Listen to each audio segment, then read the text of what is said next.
I forget recording, and then I'm like in the middle of the video, like, whoops.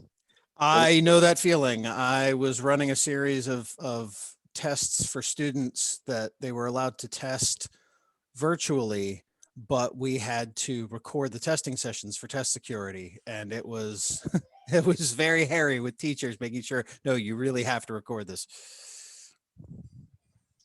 Excellent, excellent. Is the weather okay in your neck of the woods? It is beautiful today.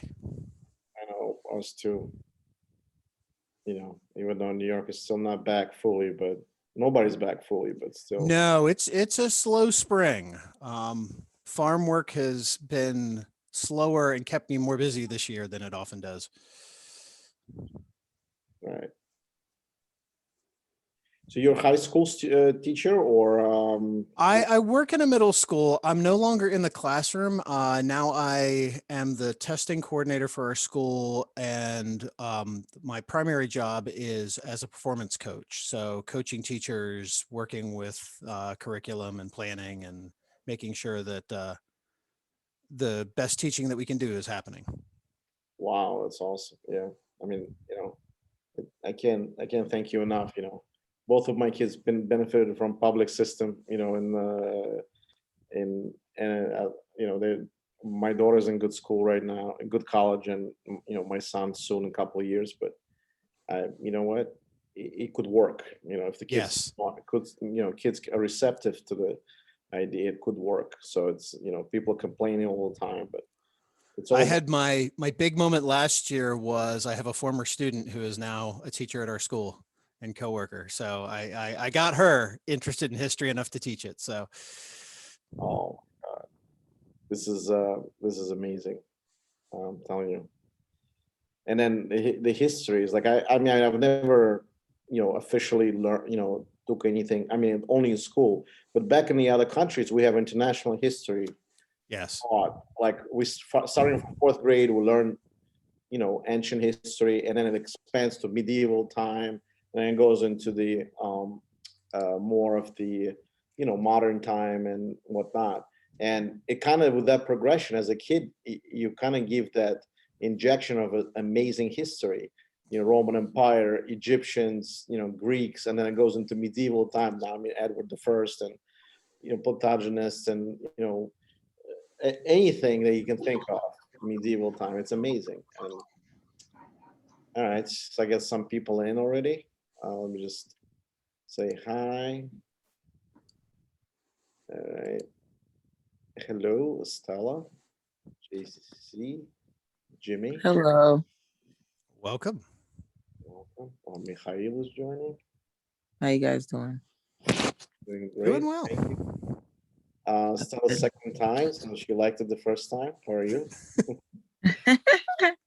Is this my second or third? I feel like I've Third, been sorry, here. third. I take it back. I take it back. Mikhail is Hello. 85th time. How are you? Mikhail is a Good, regular. good, good. How are you? Excellent, excellent. Mikhail is doing one on Sunday. Yeah. Zach, I'll send you my slides maybe on Saturday. Will you be able to present them, because I cannot do it from iPad? Of course. Okay, thanks. And you know, he's going to be talking about building of Egyptian pyramids. Oh, fantastic. I will not be available Sunday, but I will definitely watch the Video. recording. Spoiler alert, until now, nobody knows how they did it. We might be talking about aliens. We don't know. No. Well, yeah, plenty of theories, but nothing definite. Yes. It's still wonder. But that's what makes it fun. Right, yeah. It's Judy's here, Christian. Zach. Hi, Mark. You, sir? I'm going to run really quickly and turn on the lights in this room before night falls and it gets very dark.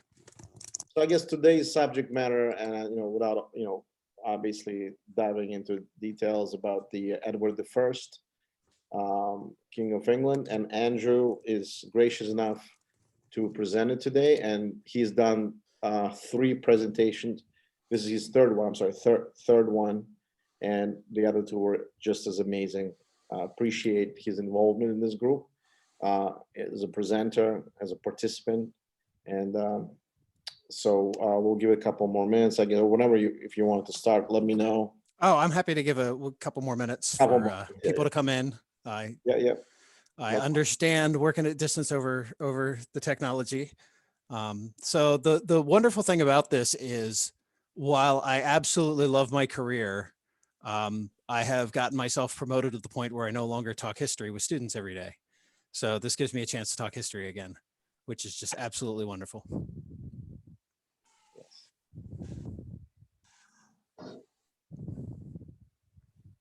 Min is here. Oh, Min, I haven't seen Min in a while. Hi, how are you?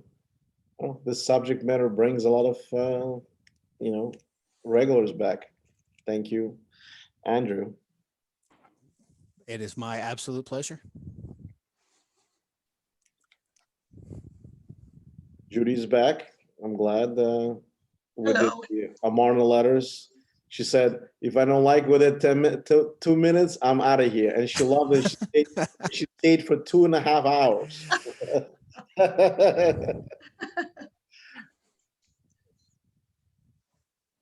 I appreciate it. That was the best confirmation of our group. We appreciate it. You're a great group. I really enjoyed the last presentation. Yeah. Mina's here. Olga, Jane, how are you? Hi, how are you? Jane is going to do Mayan civilization. Fantastic. In about we're gonna have some good ones. Ralph is joining. So we'll just ask everybody, to mute your lines if you can, and then and Andrew can lay out the rules whenever he wants people to ask questions. I'll leave it up to him. I am always happy to be interrupted by questions at any point. So always feel free.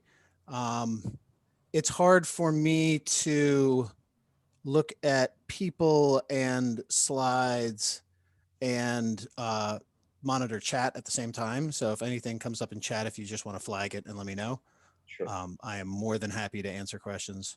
I always prefer a conversation to just talking. I did a similar for a group at the community college. I did a presentation on William Marshall, the greatest knight who ever lived, as he is known. And they were such a quiet group.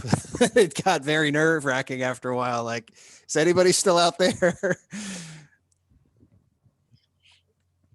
So by way of introduction with Edward I, when I first really got into medieval history, I was an Edward I fan. So this is sort of coming back home to me. Back in the 90s on PBS, there were a series of, I guess you would call them documentaries, that were combined animation and visiting of sites by a man by the name of David McCulley. And he did one on pyramids, and they were mostly based around engineering or architectural works, cathedrals, castles. He did one later that was mill life or mill times. And I think there may a Roman city. And the one on medieval castles focused on Edward I and the Welsh castles. And when I was a child, it absolutely captivated me. So if anybody is looking for a way, particularly to introduce children to medieval history, if you search YouTube for castle, it will come up. And it is just it is a combined sort of animated fictional story with real visits to the actual historical sites to sort of introduce it. So that got me passionate about Edward I. And of course, as many young do, I enjoyed playing knights as a child. So it wasn't. May I ask you, you mentioned that David Macaulay, I guess. Yes. That he had presentation on pyramids. He does, yes. So does he have any defined theory how they were built? He sort of lays out the different theories of ramp structures. And now of all of them, arguably the pyramid one is the most dated because we've learned so much since the 90s. I mean, I'm not an Egyptologist by any stretch, but kind of fascinated with it as all kinds of history. And there's been so many new discoveries in Egyptology in the past 20 years. But for from the 90s, it's a pretty broad perspective and a pretty balanced view. Okay. Okay, thank you. You're very welcome. And they're only maybe 55 minutes or so each. So they're certainly not taxing on time, but I highly recommend looking them up if you've never seen them. They're just really entertaining. So tonight we're going to talk about Edward I, and the focus was a Game of Thrones hits the real world with Edward I. So we're going to sort of focus in on 4 different areas. We'll talk a little bit about what warfare was like during Edward I's time, and then the 3 major military conflicts he was involved in: the Second Barons' War, his Welsh campaigns, and then the Scottish campaigns. And the image that you see, this image from a manuscript, that's Edward I sitting there in the center, with to his right would be King Alexander of the Scots, and to his left, that is Prince Clwyn of Wales. So a really nice way sort of introducing it. It's going to be Alexander's death that is really going to start off the Scottish Wars. Clwyn, seated there to Edward's left, is going to start the Welsh revolutions and then realize it's probably not worth continuing, and it's his brother that's then going to continue them on into a second phase. So looking at warfare at the end of the 13th century, this kind of builds off of some of the other discussions that we've had.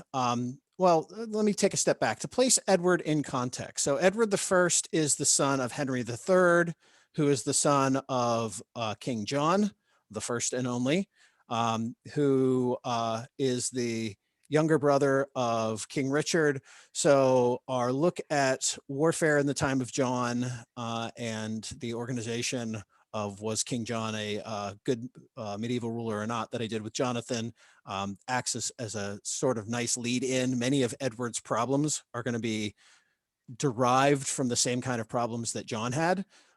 Edward is going to deal with them more forcefully, arguably more effectively. His father, not so much. And then, of course, Richard I, John's older brother, in many ways is going to set down some of the military patterns that Edward is going to follow throughout his kingship. So warfare at the end of the 13th century was incredibly dynamic. And, you know, you can see on the list there, infantry revolution. It has long been held historically that this was the period in which the mounted knight starts to fade from battlefield prominence and the infantry regains the central role. Like most things in history, it's arguably a lot more complicated than that. There's a reason I have revolution in quotation marks there. But as a ruler, where Edward really shines, because it's hard to say, I mean, he was on many battlefields. It is hard to say how much of a direct hand in leading troops he had on those battlefields.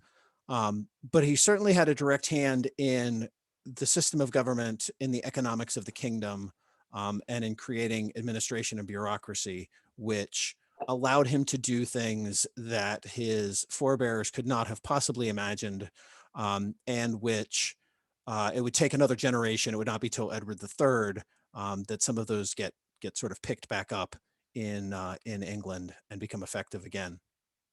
But things are changing by the end of the 13th century. Although mounted knights from the exterior do not look a lot different, the equipment they have is far more effective than it had been in previous generations. You still see, now the image that's on the screen here is slightly later. This would be more from the equipment you would see at the end of Edward's life, although it's supposed to be depicting his early military campaigns, the Second Barons' War. But although these knights may not look terribly different, you still have the great helmet. You're still primarily covered in mail, chainmail, as your largest visible form of armor. There are a lot of pieces that you're not seeing that are making a large difference. And arguably the most important of those is chest protection. The reason you're not seeing it is because that chest protection is on underneath the surcoat that they're wearing over top of their armor. And in fact, the earliest forms of sort of rigid chest protection are often plates that are added to the surcoats themselves.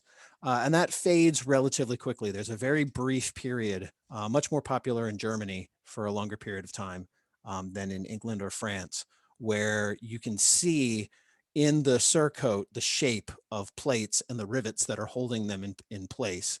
And that changes in England and France to a garment that is worn underneath the surcoat as a separate piece of equipment, probably because I know from experience with my own armor, anything that touches your armor gets dirty. And so if you have the plates directly attached into the exterior fabric, they're going to wear, the appearance is going to wear out quickly. And in order to replace that, you have to replace the whole garment, rather than just having them as two separate pieces where you can have that reinforced armor and then the decorative element added over top of it. Although you can make a very strong case that even just having that fabric over the armor helps the armor do its job better. It is especially tightly woven wool or silk is incredibly hard to cut through. And so that adds its own element. But that armored chest protection is going to help protect these mounted warriors from the percussive force of the new weapons that are starting to appear.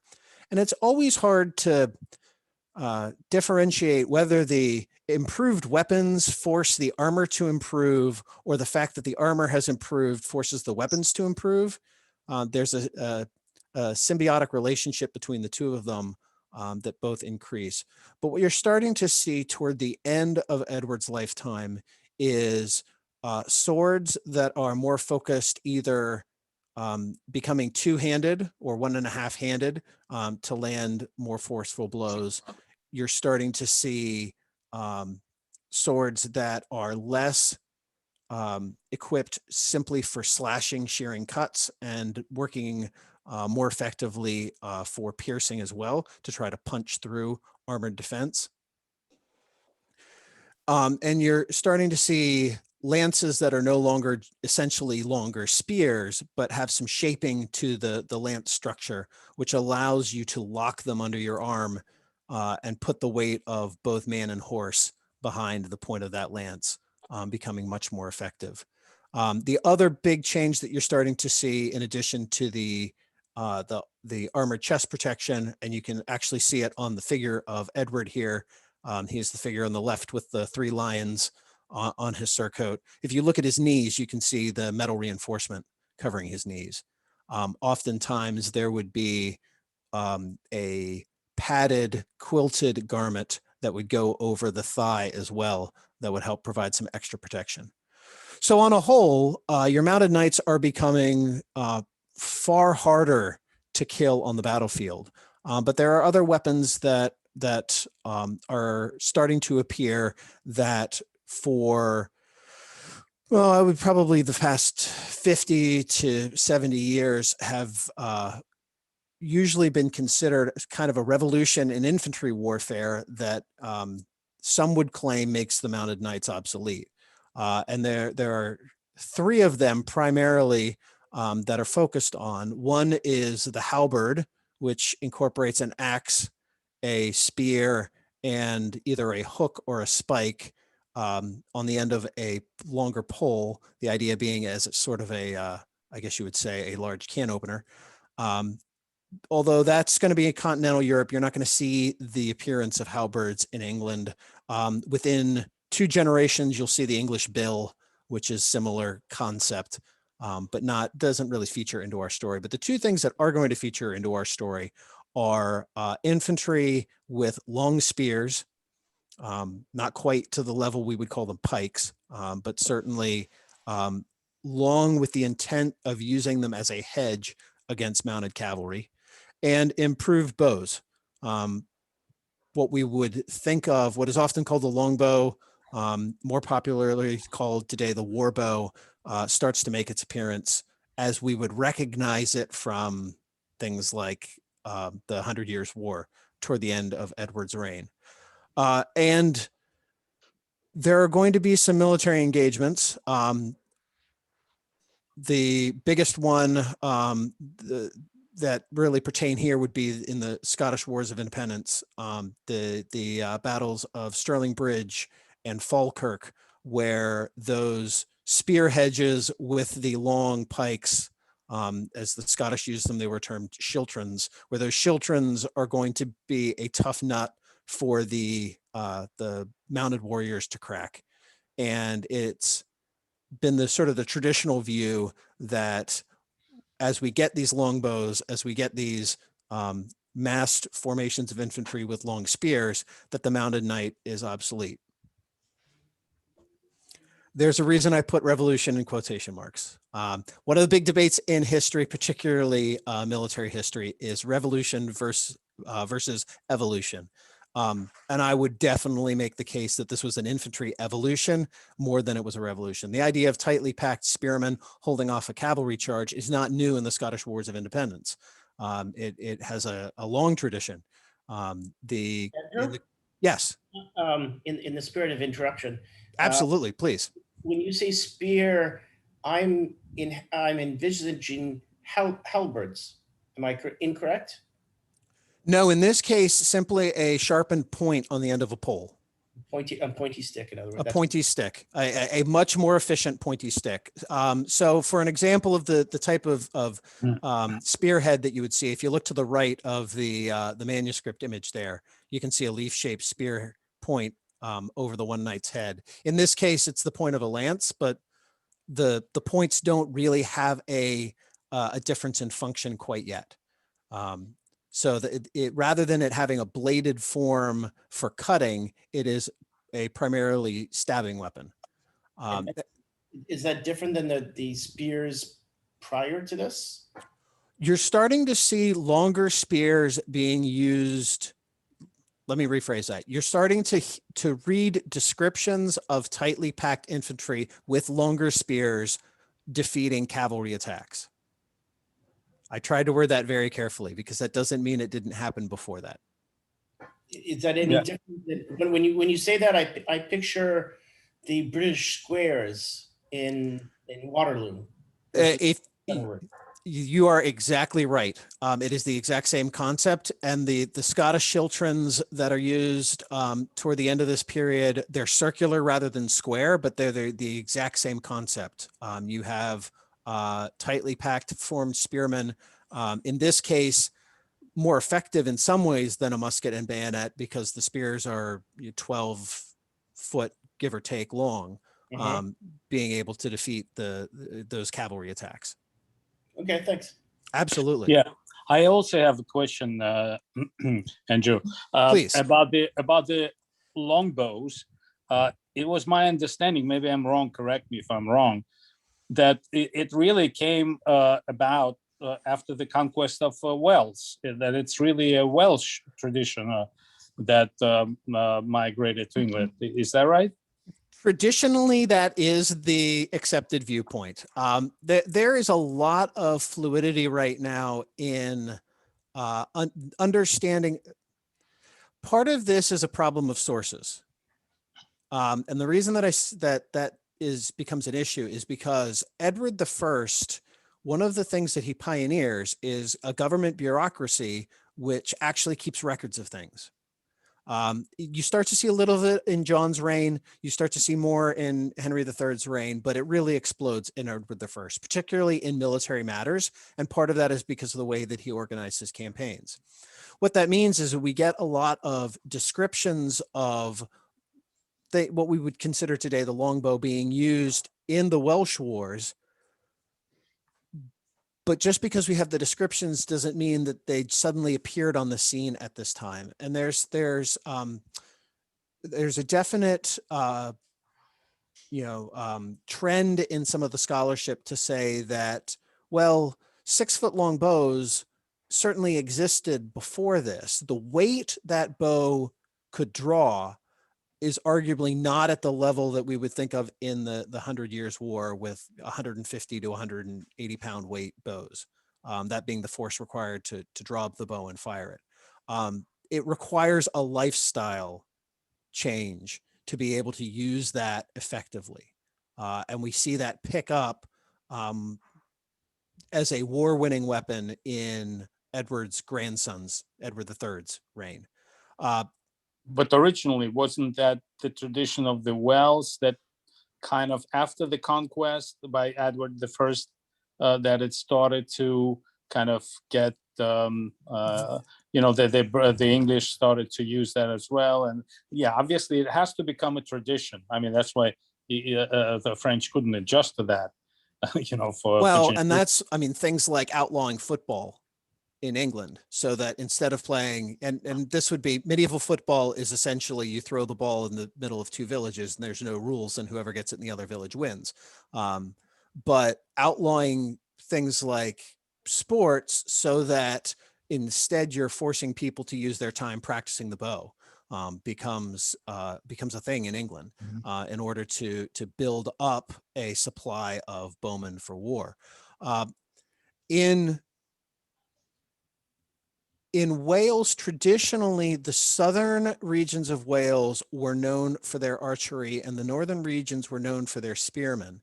The Welsh revolutions at this time largely come from the north, and the English hold on southern Wales really was the work of John and Richard before him, and Henry II before that, and the Marcher Lords, and you have that great swath of Marcher Wales that goes around the southern part.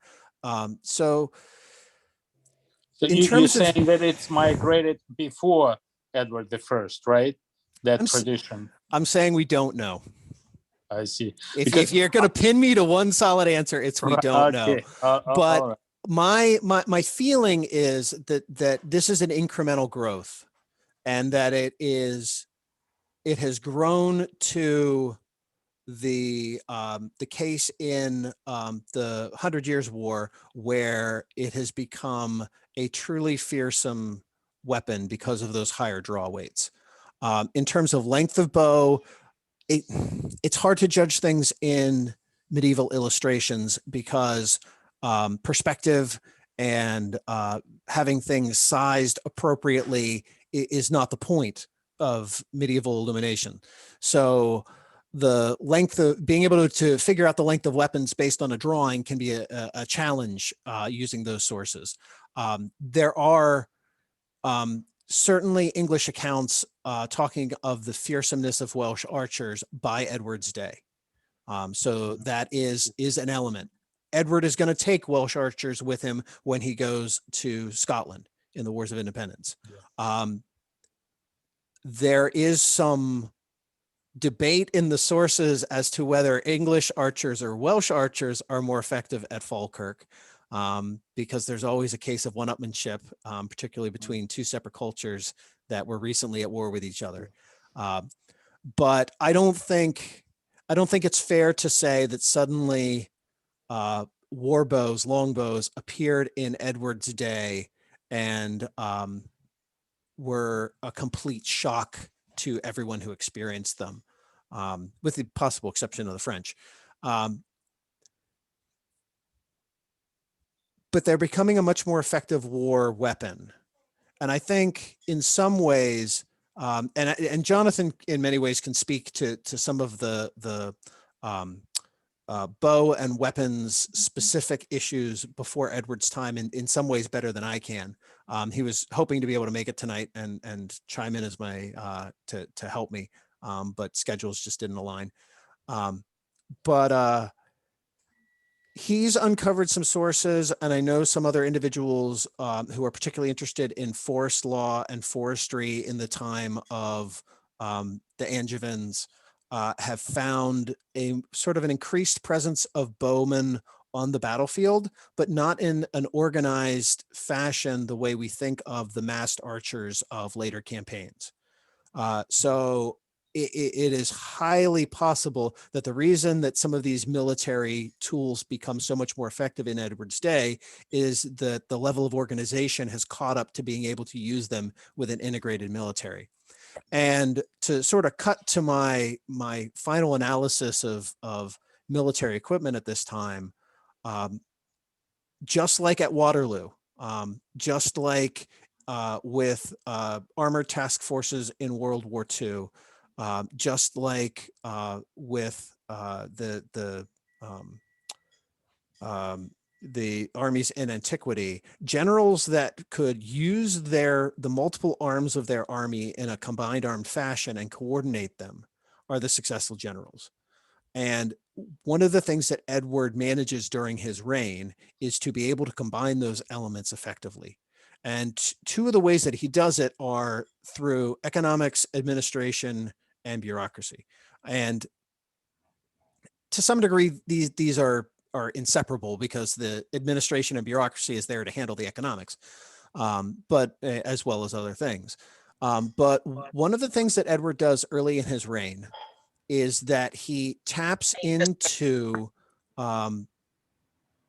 essentially Italian moneylenders and gives them a monopoly on trade in England in order to provide him essentially free credit in exchange for that trade. And what that allows Edward to do is put finances behind military campaigns the way that no previous English monarch was able to do. In addition to that, by having a system of administration and bureaucracy to keep the records of those funds, they could also then help to do the organizational tasks required to actually have functional military campaigns. So, in the Scottish War of Independence, where you have English and Welsh bowmen, you have mounted knights, you have men at arms, all coming together into a coordinated army. This isn't a feudal army the way that we would have thought of in Henry II's day, where I'm a knight, I am called to service for 40 days. I bring members of my household and community to serve as foot soldiers, and we go onto the battlefield and we do the best we can. In many cases, what is starting to happen is that, and it's easiest to see in knighthood simply because they were the 1%, they had the wealth, people wrote about them, is that there's increasing use of scuddage. Scuddage is nothing new. It existed, for 5 generations. If you could not serve your term as a knight, you could pay a shield tax, a scuddage, for that. What Edward starts doing is, in addition to the funds that he already has on hand, he starts just collecting scuddage and then using that to actually pay, you could call them mercenaries, you might call them professional soldiers. Some of them are actually knights. Some of them are just men who are specialized in fighting, even though they may look and act like knights on a battlefield.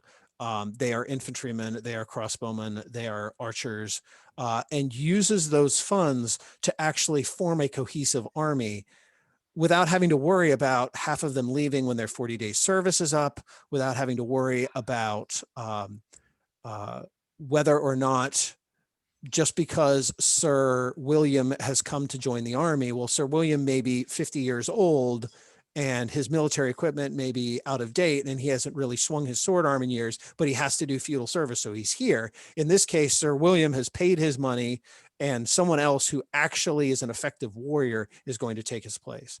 And Andrew? yes. Just a question. I guess this was an issue in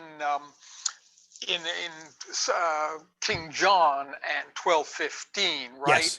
And in fact, he had they had revolted against the system of scuddage, and they said, no, if I want to do my knightly service, I can do it, and you can't force me to pay the scuddage. You're absolutely right. Now, I guess by this point, that had sort of disappeared, and Edward was in a position to sort of force them to pay. I don't want your service, I want your money. So Edward was able to force them because Edward was a forceful king. So when we actually look at military engagements, we're going to start off with the Second Barons' War, which is over taxation, which is over very much similar issues as to why the barons rose up against John. And Edward's father, Henry III, John's son, did not do a good job of managing those issues either through taxation. He wasn't using scuddage, particularly in terms of taxation. It was other forms of taxation. He was not as much of a military king. It was not his personality. But Edward or Henry is not able to sort of keep the barons in line. Edward is. Edward's son, Edward II, is not able to keep the barons in line, and things are going to fall apart. His grandson, Edward III, is able to keep things in line. So it's the force of leadership in many respects more than it is the system of government.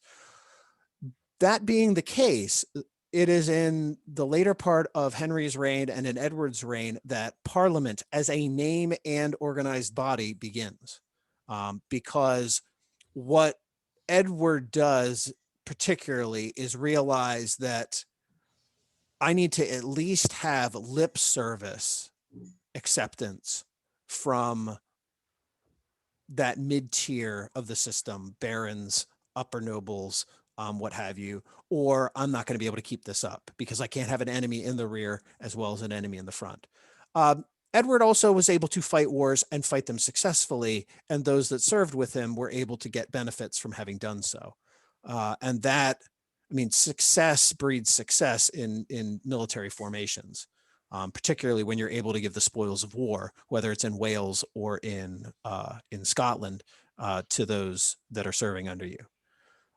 So you're absolutely right that that issue of scuddage, that issue of mercenaries, one of the reasons that Edward doesn't catch nearly the same issues with mercenaries as John does is a lot of the troops that Edward hires are in fact English, rather than foreign mercenaries that are serving at his call.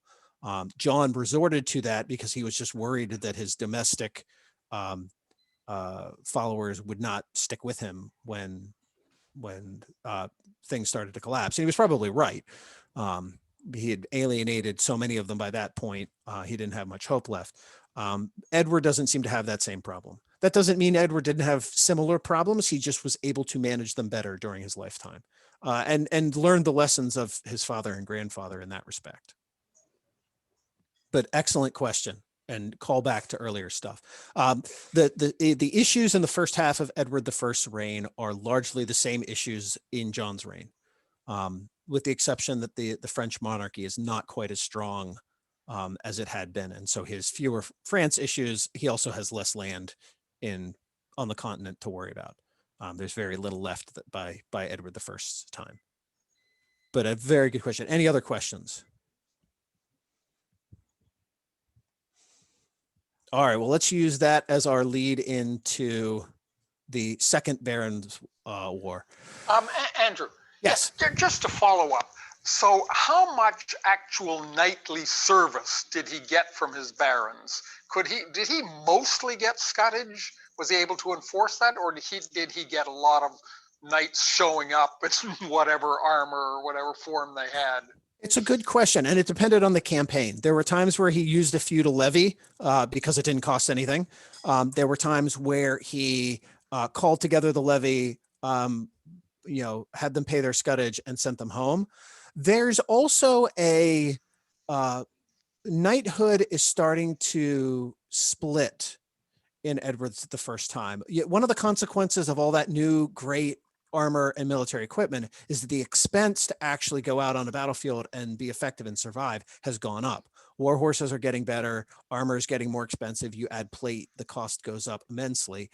If it was just a mail shirt, you could have a mail shirt that lasted for 3 generations and could still be worn. You can't do that with plates because if they're fitted to one person, and we're not at the level of what we would think of as the knight of shining armor in terms of fitted armor, but it still requires more care and more tailoring and more maintenance than previous armors did. So it is much more expensive to go out on the battlefield. And as a consequence, there are nobles who are choosing not to be knighted. Edward is going to pass some laws to try to either tax or force that or lower the costs of it, or some of those elements to try to get, enthusiasm for knighthood kicking back up again. But there are many people that previously would have served as knights as both managers of the manorial system in the country, as well as performing their military service, that are now choosing to go in one path or the other. I'm either serving as a knight full time, or I'm going to run my manors and my land and try to be effective in that way. So you start to see sort of a specialization between the two of them, if that makes sense. And so what that does is then I can't think off the top of my head of any campaign where he did not have what we would think of today as paid troops. There were certainly cases, is particularly in the Scottish Wars of Independence, because finances were getting tight by that point. He kind of outdid himself in Wales, which we'll see later. But having trouble to raise the capital to raise those kind of armies. And so you have more feudal levies in the Scottish campaigns than you saw in some cases earlier. He did it a couple times in the Welsh campaigns as well. The Barons' War, he wasn't in charge. It's still in his father's reign. It is much more of what we would think of as a traditional feudal army. And it may be, the fact that those issues existed may be one of the reasons why Edward tries to steer away from that. He's not as successful as his ancestors are going to be, particularly in the 100 Years' War, with creating what we think of as a professional army. But he's starting. You can see the elements starting there with taking those taxes.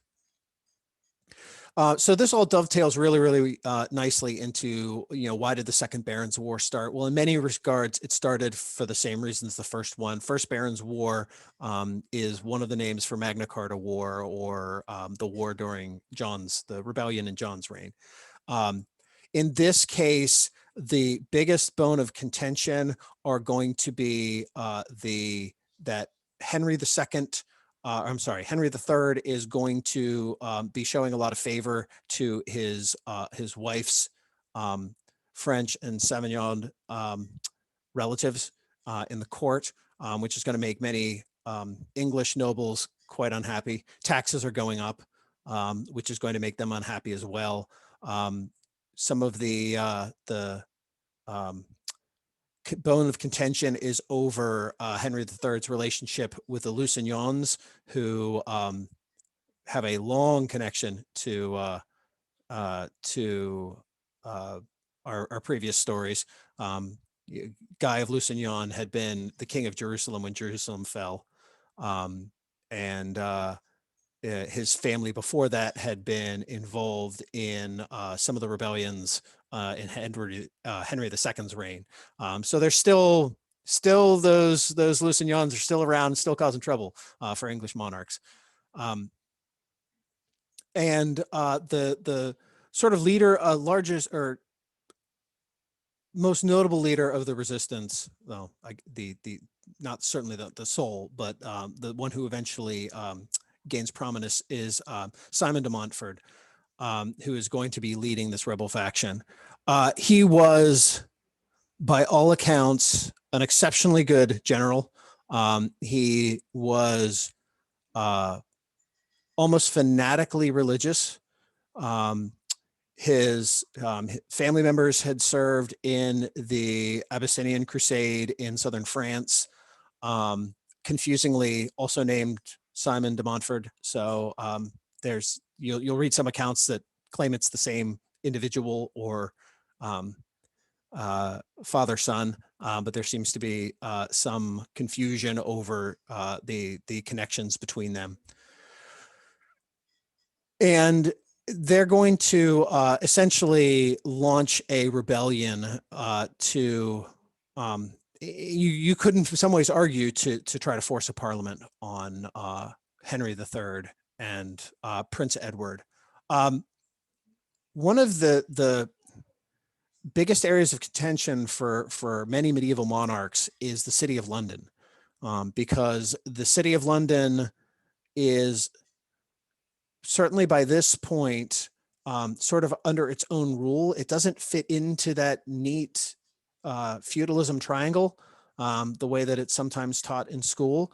And as cities often do, discontent over the rules that are being imposed upon them that they're not used to forms, sort of pulls them together in resistance. And that's certainly going to be the case here as well. Londoners are, young Edward and his mother are going to have to flee London because of the crowd. His mother is mocked as they take a boat on the Thames trying to escape the city. Edward certainly did not have a good relationship with the City of London as a young man, and that's going to be seen in the first major battle that we're going to look at from the Second Barons' War, and that is the Battle of Lewes. So if you look at well, we'll take a step back. Henry III, his son, and his brother are in command of the Royal Army in the town of Lewes, centered on the Priory in Lewes and the castle. They have what we would think of as a traditional feudal army, very heavy on the mounted knights, but certainly with foot as well in support. It is sort of medieval tradition to divide your army typically into 3 battles, which is what is done here. And those 3 battles are going to be under the command of the king, who is going to command the battle to the left. Richard of Cornwall is in the center, and then Prince Edward is going to be commanding the right battle of those forces when they finally deploy. And what's actually going to happen is Simon de Montfort is going to steal a march on the Royal Army. And he is going to, the story is, while the Royal Army caroused and drank and celebrated into the night, that Simon de Montfort's army prayed. And after that, they marched through the woods in an encircling movement to gain the high ground overlooking the castle and the town. How much of that is true? I mean, it is very common in medieval and earlier tales that the army that loses was up doing unreligious things like drinking and enjoying female companionship and those kinds of things instead of taking stock of what was before them. Whereas the opposite army that was very devout and prayed surely got victory. But in this case, the fact that Simon de Montfort was able to steal a march probably helped, because he managed to get onto higher ground, which was going to present a problem the next day. So when dawn breaks, the Royal Army is quite dismayed to see de Montfort's forces arrayed on the high ground where they didn't expect them to be. But they form into their 3 battles and they move forward. And it just happens that young Prince Edward's battle is directly opposed to the militia of the City of London.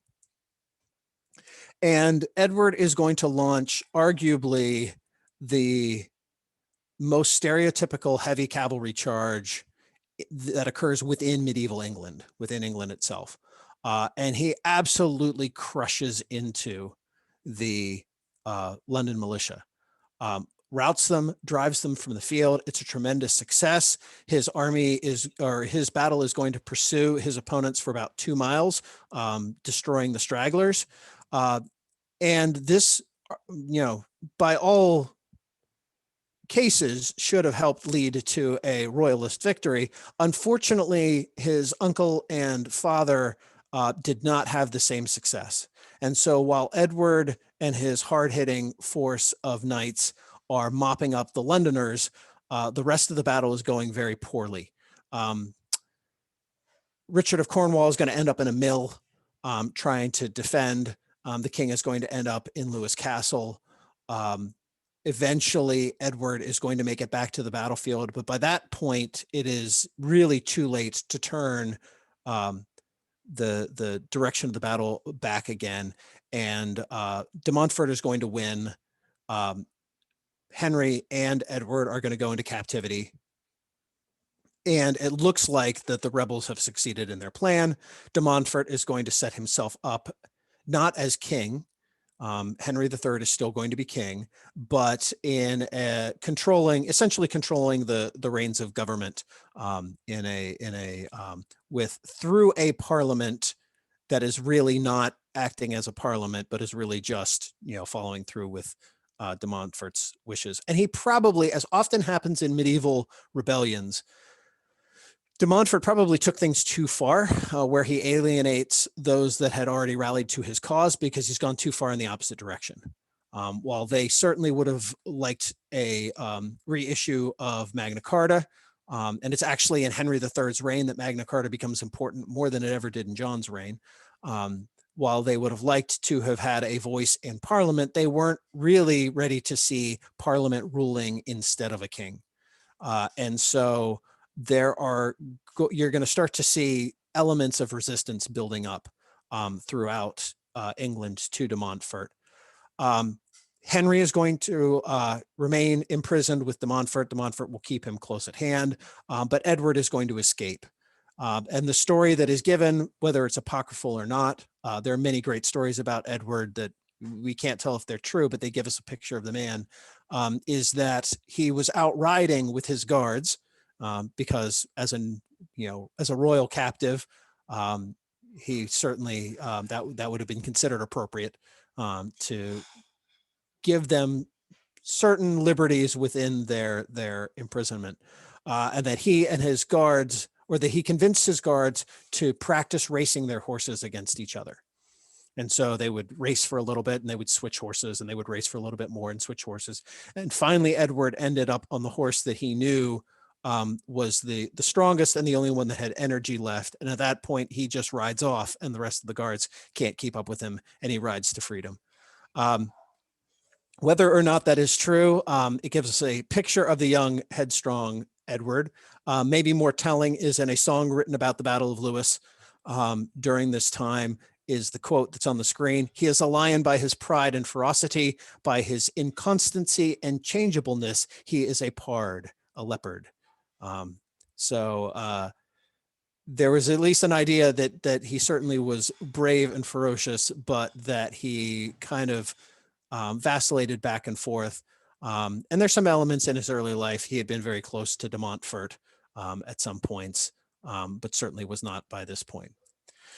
So Edward's going to help rally the armies of England to his support, and they are going to end up counterattacking. They're going to lay siege to Kenilworth Castle, and eventually it is going to be Edward who steals a march on de Montfort and leads up to the Battle of Evesham.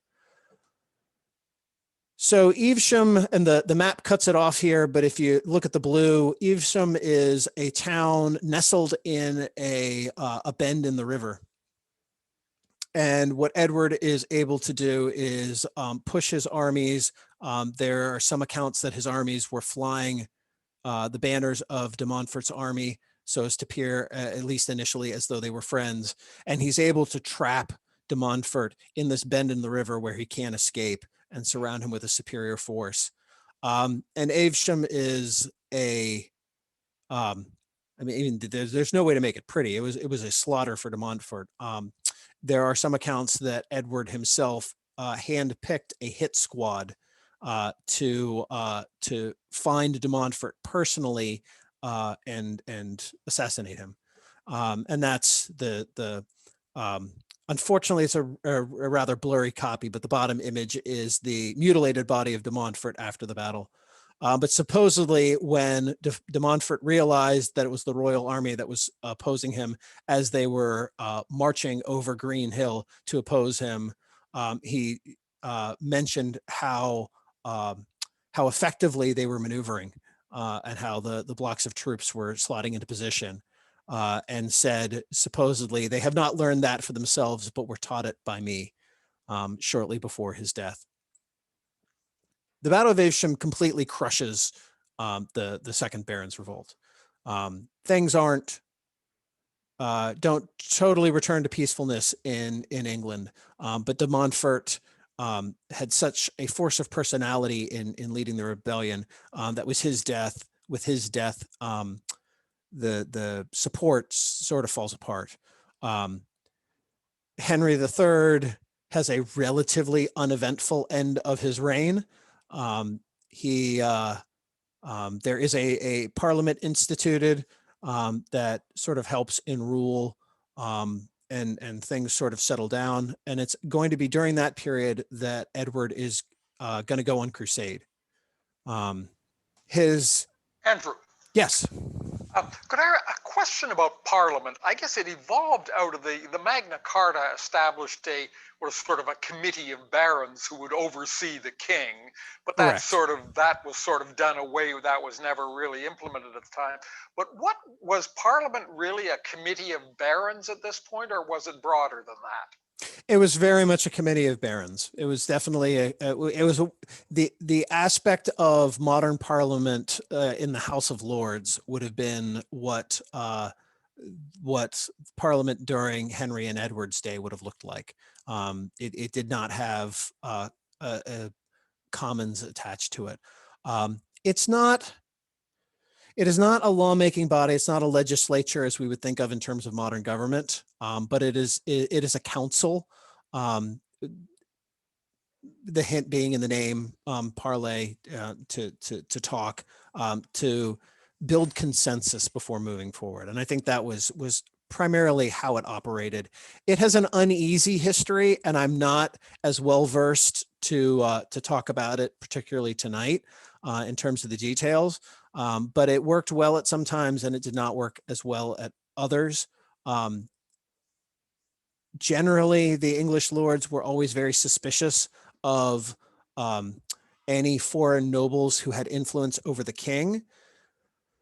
And English kings almost always had foreign nobles who had influence over them because they almost always had foreign wives who were French, or in Edward's case from Castile, or from other regions whose family kept connections. That's one of the reasons why you had your daughters marry kings or princes from another country, was it gave you some influence over that monarch. Well, that did not always go over well with English nobility. So there's always kind of that tension, and that and taxation are the two things that get brought up in whether it's the councils of John's day or in the Parliament of Henry and Edward's day. But yes, yeah, go ahead. I want to make sure you were finished answering the previous question. Yes, that's all that I have that is really useful. I'll do a deep dive into Parliament at some other point. Okay, my question was more, it was something similar to what you were talking about before, about the different culture. With this context, is there an element of Norman versus Anglo-Saxon culture? Not by this point. Arguably not by Henry and Richard's day.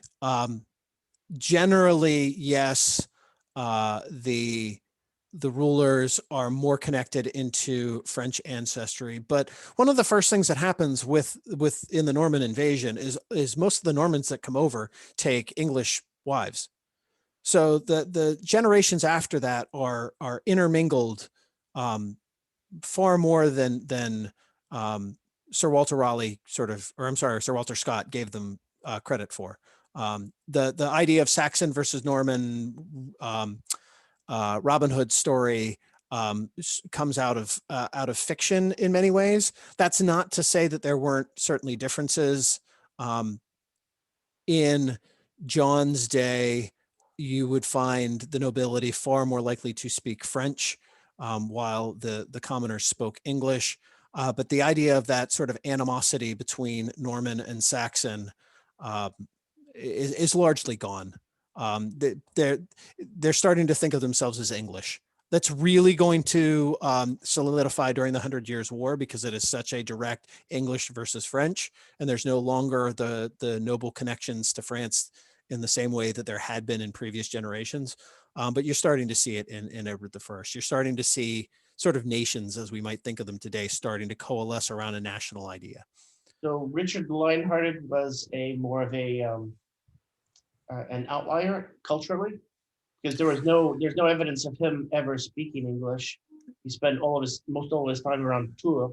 Well, that is absolutely true. But in the same regard, there's very little evidence of anyone during Richard's reign speaking English, because the people that were writing in Latin or French, because that was the language of court, and French is going to remain the language of many English courts well through the 19th century. That doesn't mean we don't have the evidence for it, but I would be hard pressed to believe that by Edward's day, particularly, Edward was that the general day-to-day conversations, that most of them were not happening in an English-French mix. That's a hard thing to pin down on because it's not the language of government yet. But culturally, those deep divides no longer seem to exist. So while it's certainly true that we don't have any records of Richard speaking English that I'm aware of,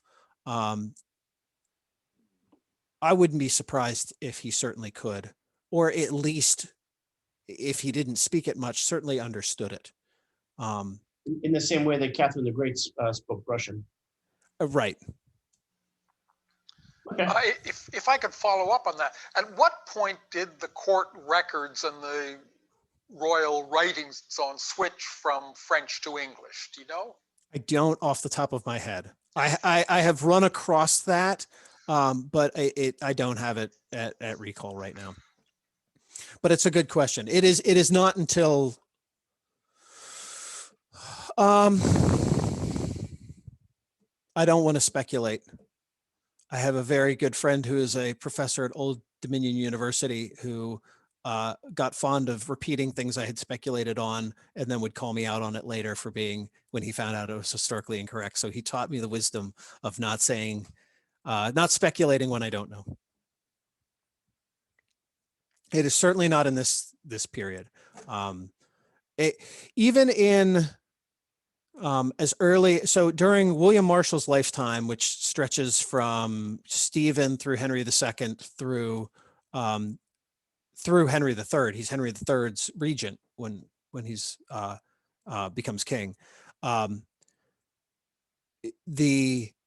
it meant to be literate was not even being able to read and write. It was being able to read and write Latin.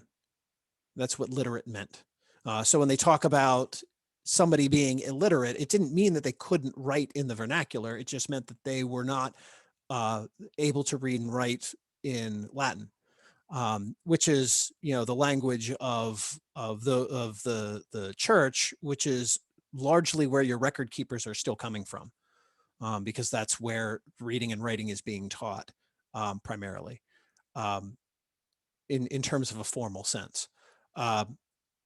And so, we know that Richard I was extremely polished in Latin, because he would make Latin jokes with clerics that were visiting and Latin puns. Edward would have spoken, probably a very Norman anglicized French at this point. It would be largely separate within what we consider modern French is largely urban French from the 18th century. So different to even the French that would have been spoken at court at this time. But Edward's French would have divided from that a little bit by this point. But he certainly would have spoken French. I'm not sure in terms of Latin fluency, but he as part of his upbringing, would have been certainly taught how to read and write it. Whether he chose to do so and was effective in doing so, that I do not know. One of the problems with Edward I's reigns is that there's simply so many sources, because so much is being written down, that you can become very specialized in a swath of it and miss other pieces.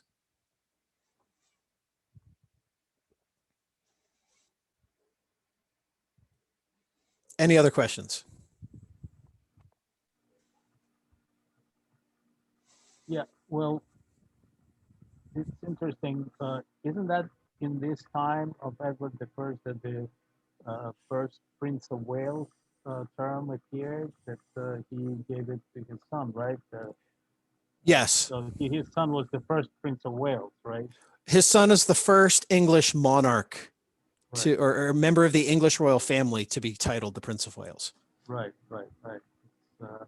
It was some kind of, I forgot, it was a castle in Wales that he created. We're like 3 slides away from that. We're headed in that direction. Oh, we are? I'm sorry. using that as I'll use that as my introduction.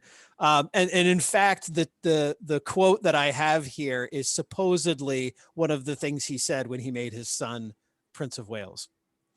So warfare with the Welsh had been an ongoing concern since the Norman invasion. And before that, there are cases made that the Welsh are the descendants of the British inhabitants that are pushed west by the Anglo-Saxons when they come into England. Modern scholarship suggests that there was far more intermarriage and intermixing of Anglo-Saxons and Britons than had previously done so. But the Welsh definitely. So if you're going to break down ethnic history in the British Isles, the original British groups would be far more strongly represented in the Welsh. You have Celtic groups in the Irish and the Scottish, and then Anglo-Saxon British in the in what we would think of as England. The reality by Edward I's reign is there's constant interconnection, particularly in the nobilities of all of these areas. It's not as clear cut as that. Clwyn the Great, who sort of starts all this off, is married to John's illegitimate daughter. There are intermarriages in the Scottish royal family with William Marshall, Earl of Pembroke, who's the regent of Henry III's, with his daughters. All of these, the connections in Ireland with intermarriage are very deep. So it's not as clear cut. And that's why the Welsh rebellions and the Scottish rebellions become so prickly. And we'll certainly talk Scotland a little bit in more detail later. But in many respects, when Edward I steps into Scottish politics, he has as a strong claim on the Scottish throne. And I apologize to any Scots who are listening, because this is still a major bone of contention. But he has a pretty strong claim to the Scottish throne throughout this period. And he takes advantage of it, and he certainly does so quite viciously. But it's not without merit in terms of those connections. And there's certainly some truth to that in Wales. There had always been some conflict on the Welsh borders. That's the whole reason why Marcher Lords were created.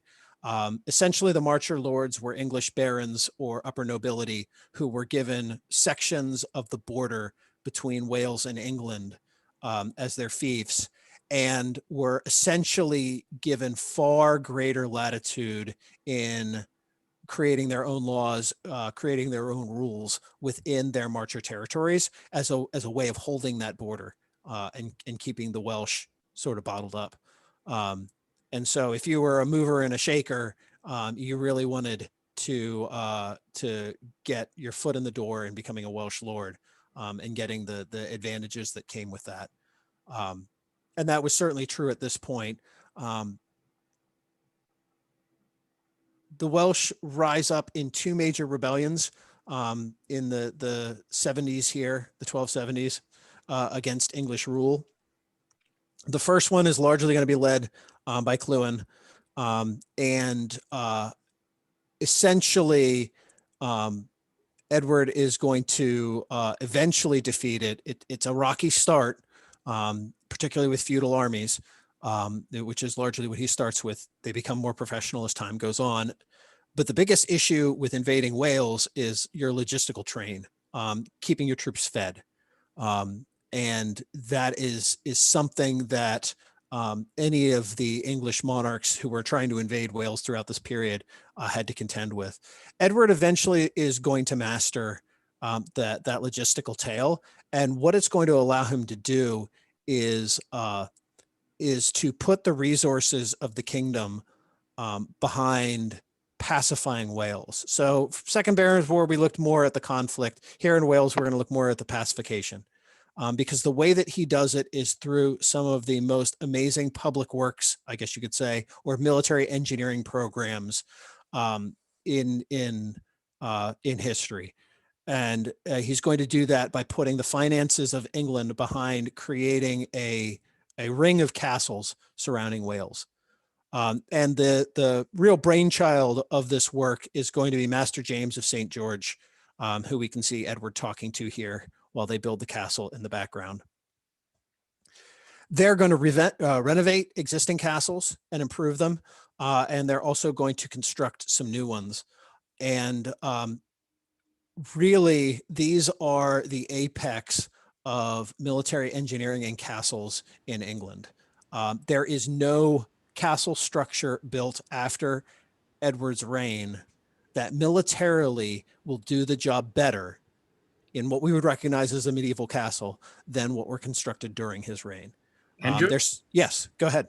Sorry, I was trying to get in there during the pause. These castles that are built along the border, are they more? I think I understand the question. I think I already know the answer. But are they more defense to prevent the Welsh from invading England, or are they more to make sure just to allow for a springboard of English troops into Wales, or is it just a domination of the Welsh? Yes. Yes. And it is all of them. It is all of them. So let's look at some case studies. All right. Let's look at some castles. So the castles that we're going to look at, I was able many moons ago to visit. So I have been to all of these spots. They are absolutely amazing. Conway Castle is built on the sort of northwestern. I should have included a map with all of their locations, but if you do an online search for Edward's Welsh castles, it'll pull you up a map of where they all are. Conway was essentially built on a virgin site. There was a town nearby, but Conway itself was long connected to Welsh nobility and the Welsh princes, and so by building a castle there, Edward was essentially reclaiming that area for England against the Welsh. And one of the things that is particularly notable at Conway, and I didn't do justice because I had to be selective with my images. But if you look at the image that's on the top of the screen, you're looking at the front, the western face of Conway Castle. So that's the left side of the map. And you can see the towers over the gate passageway, and you can see the Barbican in front of it. And if you look to the right, you can see coming off of the castle another wall. And what that is the walls of the town. Because with most of these sites, what Edward does is he does not just have a castle built, he has a town built as well. And the idea is that you build a castle, you build a town, you create very favorable trading rights for those towns with those castles, and you fill those towns with Englishmen. And what you do then is steal the economic heart of that region into the English system.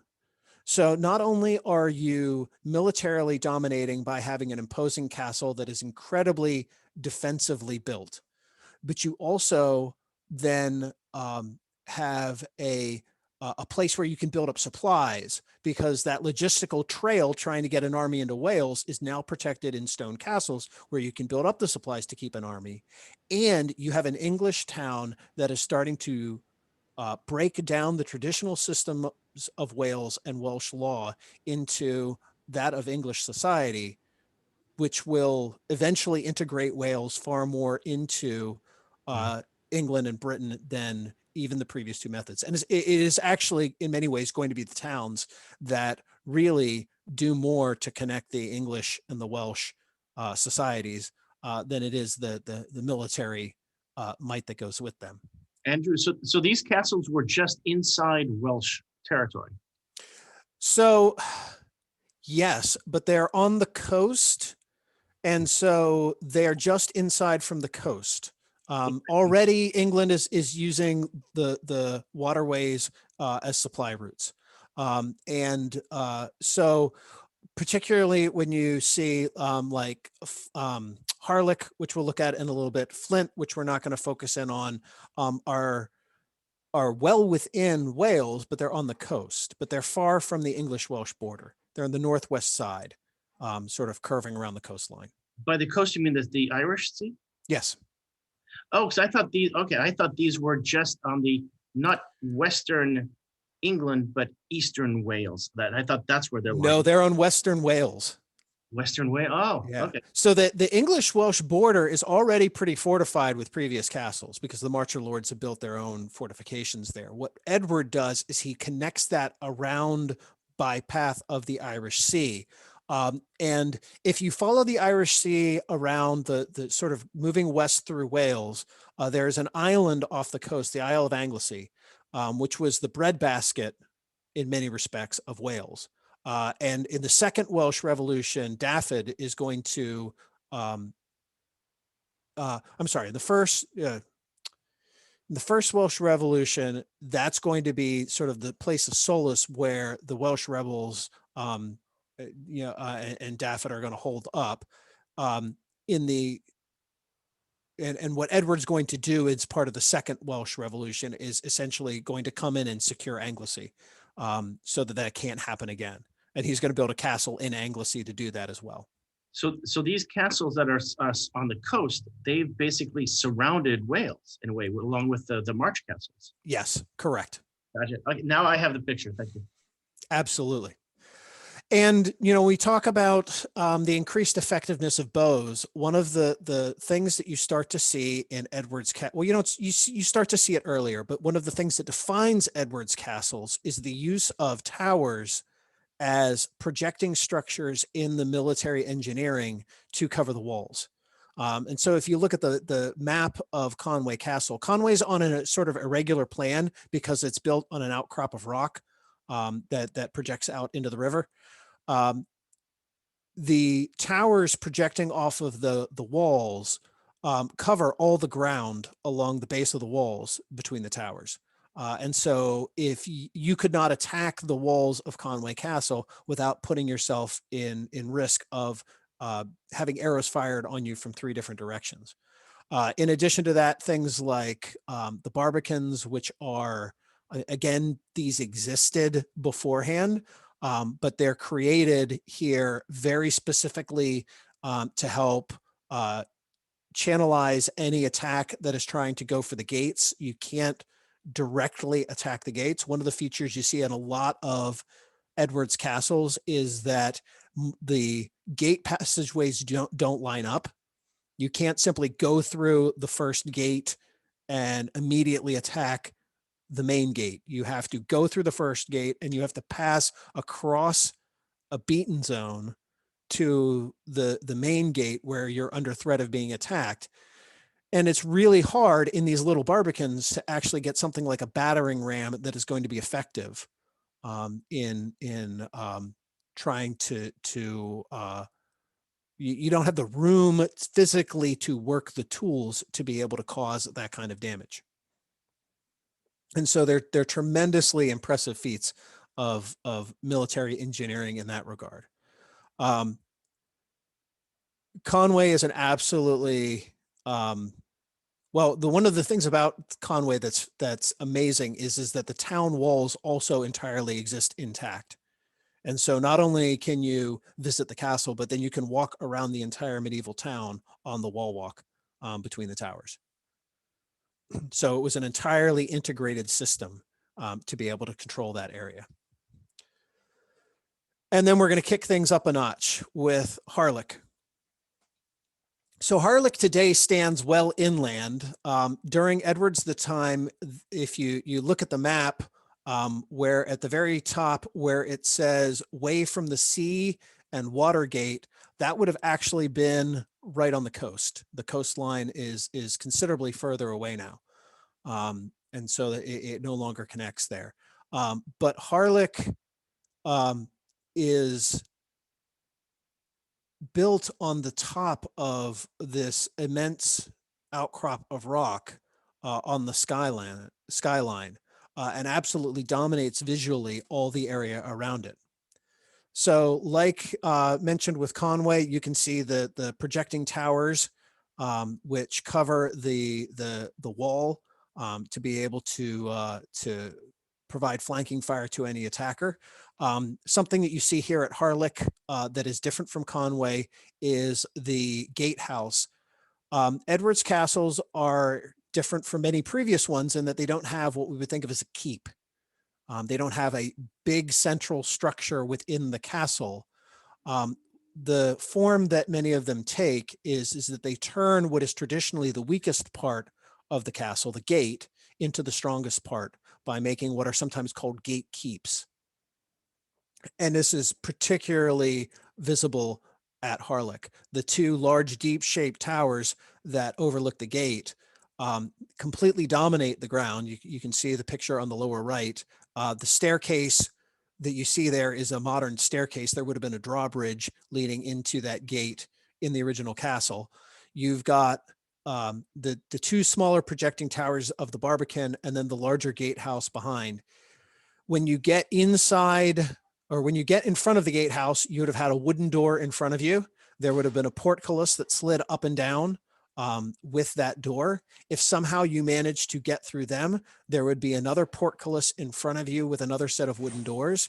And the inside of that gateway passage has arrow loops on the walls and murder holes in the roof so that the defenders above you could pour, burning sand, boiling water, boiling oil, kind of, it's the cliche, rocks, whatever they wanted to down on top of you when you were trapped between those two different gates. A very effective built up defense for the gate. And over top of it, you have the ability to create some very stately rooms for the accommodations that are in the castles. Most of these castles did have some military conflict, although none in these Welsh rebellions. Some were involved in later Welsh rebellions. Harlech Harlech and Conway, I believe, and Carnarvon, I believe, both fought over in the English Civil War as well. So they had a fairly long military history. But one of the other things that you see at Harlech is the provision for siege artillery for the defender as well. And so if you look at the outer ward, there are areas where siege artillery could be emplaced to help defend the castle, as well as being visually imposing. Andrew, a quick question. Yes.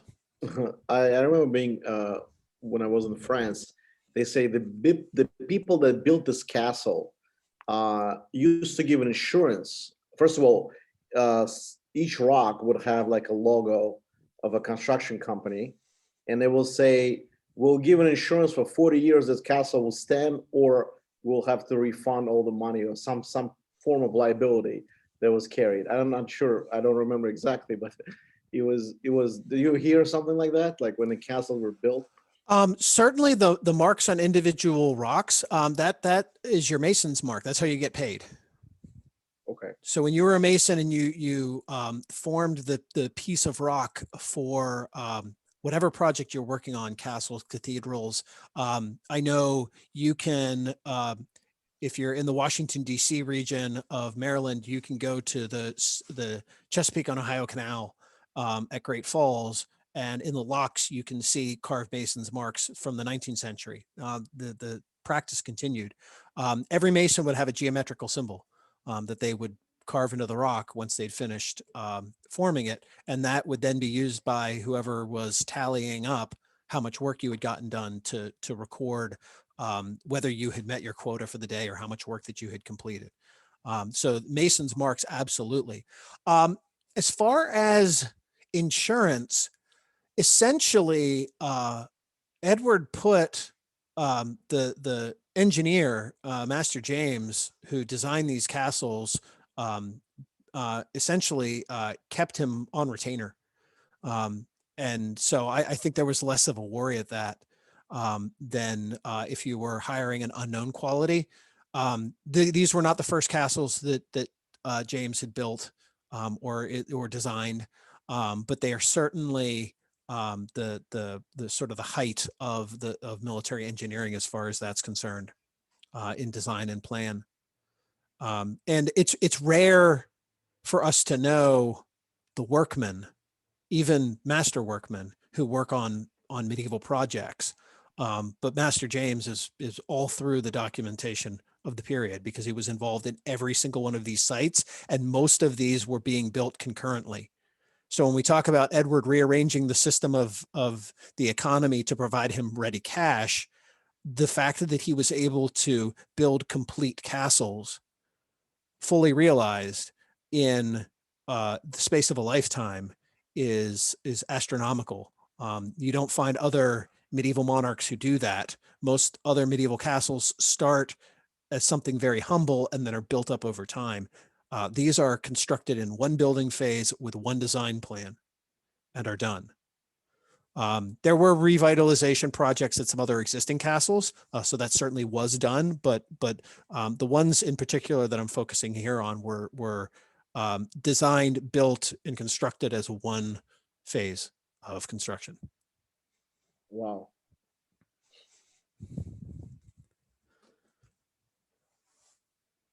Including Carnarvon.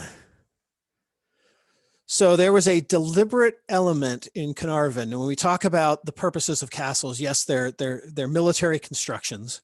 Carnarvon does not have the concentric design of Harlech, where you have one ring inside of another ring, which provides increased strength. It does not have the symmetry of Harlech. But what Carnarvon does in its own right in the setting is it dominates the space visually. And one of the techniques used to do that is the deliberate choice in using the banded stone design, so that you're seeing those various lines moving through the stonework that was directly emulating the walls of Constantinople, and sort of calling back to that. This Carnarvon was Edward's set piece to say, I am now the King of Wales, and Wales will now be under English control. And it's at Carnarvon that his son, Edward II, is going to be born. And it's supposedly at Carnarvon where Edward will tell the Welsh, I will provide you a prince who does not speak any word of English. And they think, oh, great, he must speak Welsh, so we'll be okay. And Edward will hold up his newly born son, Edward II, who is the first member of the English monarchy to be christened Prince of Wales, the tradition continuing to today that the eldest son of the monarch is the Prince of Wales. And so that starts here at Carnarvon. Carnarvon has some unusual military additions. Now it's built on it is a sort of a single dimension. It doesn't have those concentric lines of defense. But what Carnarvon does have, and you can see it in both of the images of the castle itself, is you can just make out, particularly in the top one, the rows of arrow loops one on top of each other. And these are built into not only the towers, but also the walls. On the map where the letter L is, it is very hard to make out here, but there are arrow loops that allow an archer to not only fire through a loop to their front, but to simply turn and fire through oblique ones as well from the same spot, which then interlock with the other ones in that wall. And so they're really pushing the envelope of how much you can defend a castle with missile weapons, which is, to be fair, a sign that the power of missile weapons has grown to the point where they are threatening to an attacker. Although, as I said earlier, pinning down when the longbow, and these are probably mostly defended with crossbows anyway, but when they gain the power to really punch through armor is hard to do. If you look at earlier castles that are built,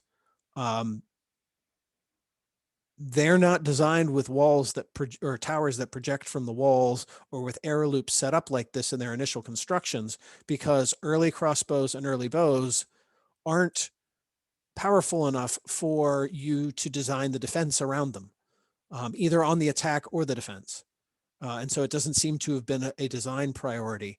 That's one area where a castle, arguably the Tower of London, is a great example for military architecture, is because you can look at each element as it's built in the Tower of London and track what the weapons improvements are. You start with the White Tower, which is a traditional keep, which doesn't have that same level of defense for arrows and bow fire.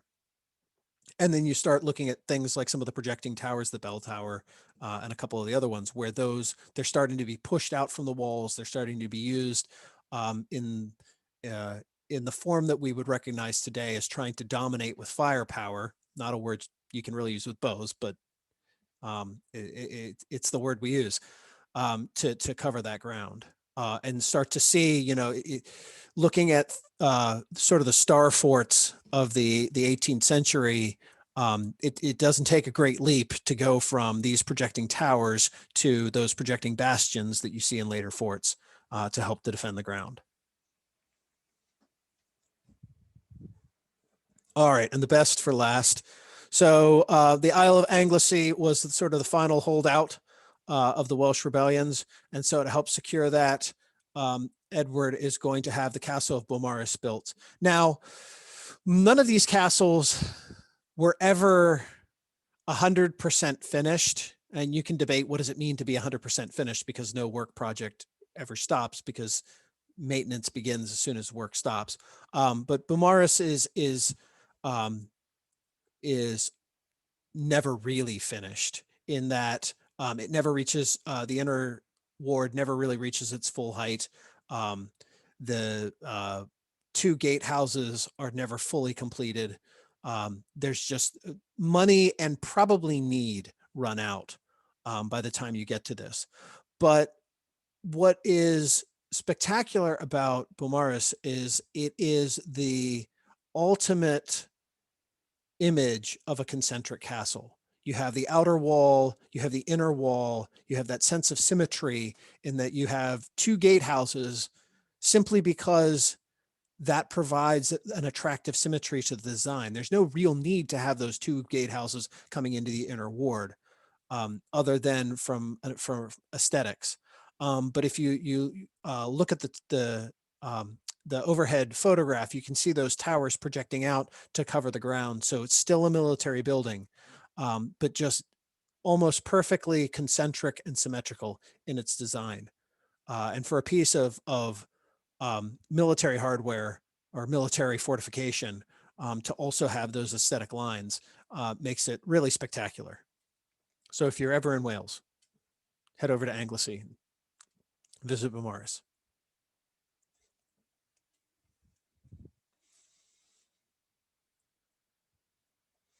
Well, as you could probably tell, you could get me to talk about castles and military architecture for the rest of the night. But I want to make sure if there's any questions or any pieces that anyone had wanted clarification on of any of these castles or castles in general, I'd be happy to answer any queries. Yeah, just you mentioned the question of siege machines or artillery or catapult. My understanding is that none of these things, that you could throw things into the castle, do some design, but you couldn't really attack the walls. Siege towers were effective in some cases, but was there I guess none of these things were ever conquered by siege. I guess normally conquered by siege meant you besieged it for 6 months to a year, and then they'd run out of food and water. Yep. But nothing was ever really militarily conquered by siege. Is that correct? So in Edward's day, it is harder because lessons have been learned. Now, the thing that you do really have come into its form during Edward's time is the trebuchet, which uses cantilever to swing heavier rocks as ammunition. And particularly when besieging, my images here drifted over each other. Sorry. There we go. You get a better view of the gatehouse and the projections there.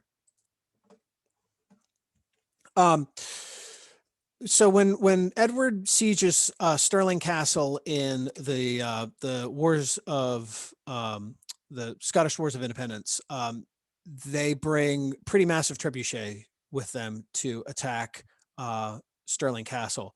It is, if you ever have seen the Netflix movie The Outlaw King, it is featured in one of the opening scenes. They come out of the tent, and you can see this giant trebuchet throwing huge blocks, which actually was, trebuchets were powerful enough that with enough time, if the walls were not particularly strong, they had a chance of bringing down the walls, but it's certainly not foolproof.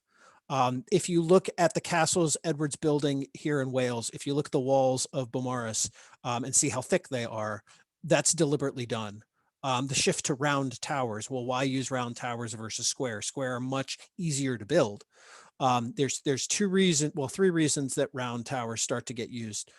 One is part of that projecting out from the walls idea. A square tower will leave dead spaces because of the angles, and you don't have that with the round tower.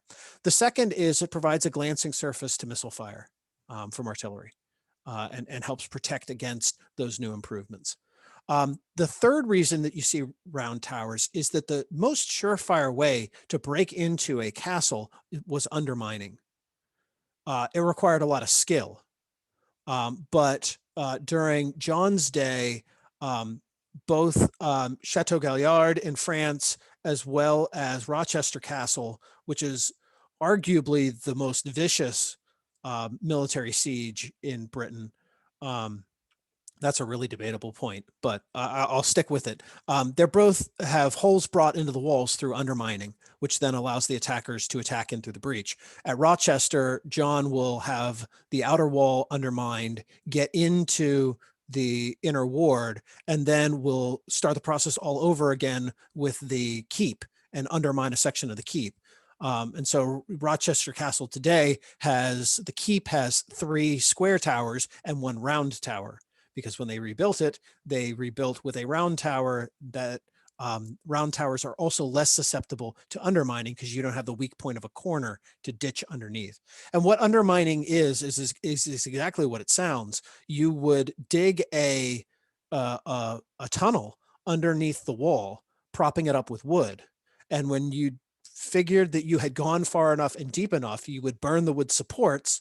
And when the wood supports collapsed, the tower would then collapse with it. And you could attack through the gap.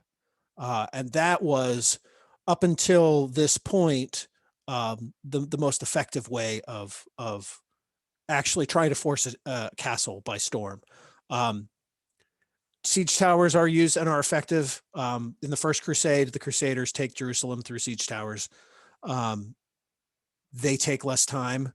They allow archers on top of them, even though at that time bows are less powerful, they still exist, and you could have archers on top that could sweep the walls to give you a place to get in if you were attacking that way.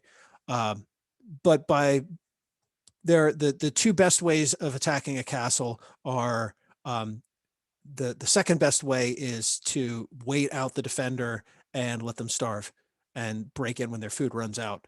Rochester Castle falls because the defenders run out of food and are starving, even though the outer wall and the keep are both undermined. They pull back in the keep and fight behind a cross wall. So truly a gritty siege there. So that's your second best. Your best method of taking a castle is by surprise when they've got all the doors still open. That's hard to do during anything like wartime. But undermining becomes less successful in this time period because castles are starting to be built with that in mind. If you look at Edward's castles here, wrong way. Conway is built on a rock outcrop. It's hard to mine through rock. Harlech is built on a rock outcrop. It's hard to mine through rock.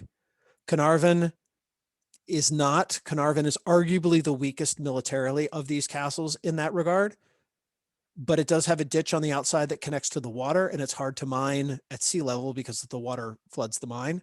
And Beaumaris is built with a wet moat to prevent it from being mined. The water level there, if you tried to undermine Beaumaris, your mine would fill with water. And you can also see outside walls of these castles that are built in Edward's time are much thinner and much more vulnerable, and inside walls are much thicker. So you could undermine the outside walls and probably be successful. And then you would be trapped between the two walls, trying to undermine a much more densely built wall with rounded surfaces that is going to be harder to do that with. But those are militarily the sort of best methods in a siege to try to get in. All of them costly. And that's not even getting into disease on either side or the intentional sowing of disease. The catapulting of dead animals, or even the heads of your fallen opponent into the castle, both as a psychological warfare aspect as well as creating disease, were certainly used.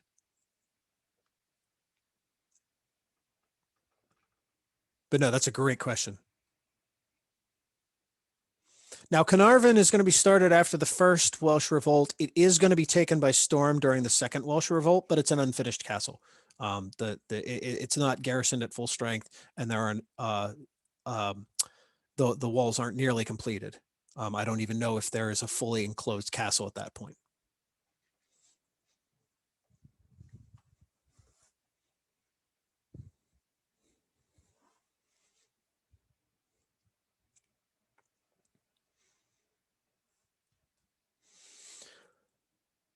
All right, let's head to Scotland. Okay, so we can't talk the Scottish of all of these, and of all of the medieval subjects that you could pick, the Scottish Wars of Independence are by far the best represented in film. There are some. Outlaw King is a fun movie. Braveheart is a fun movie.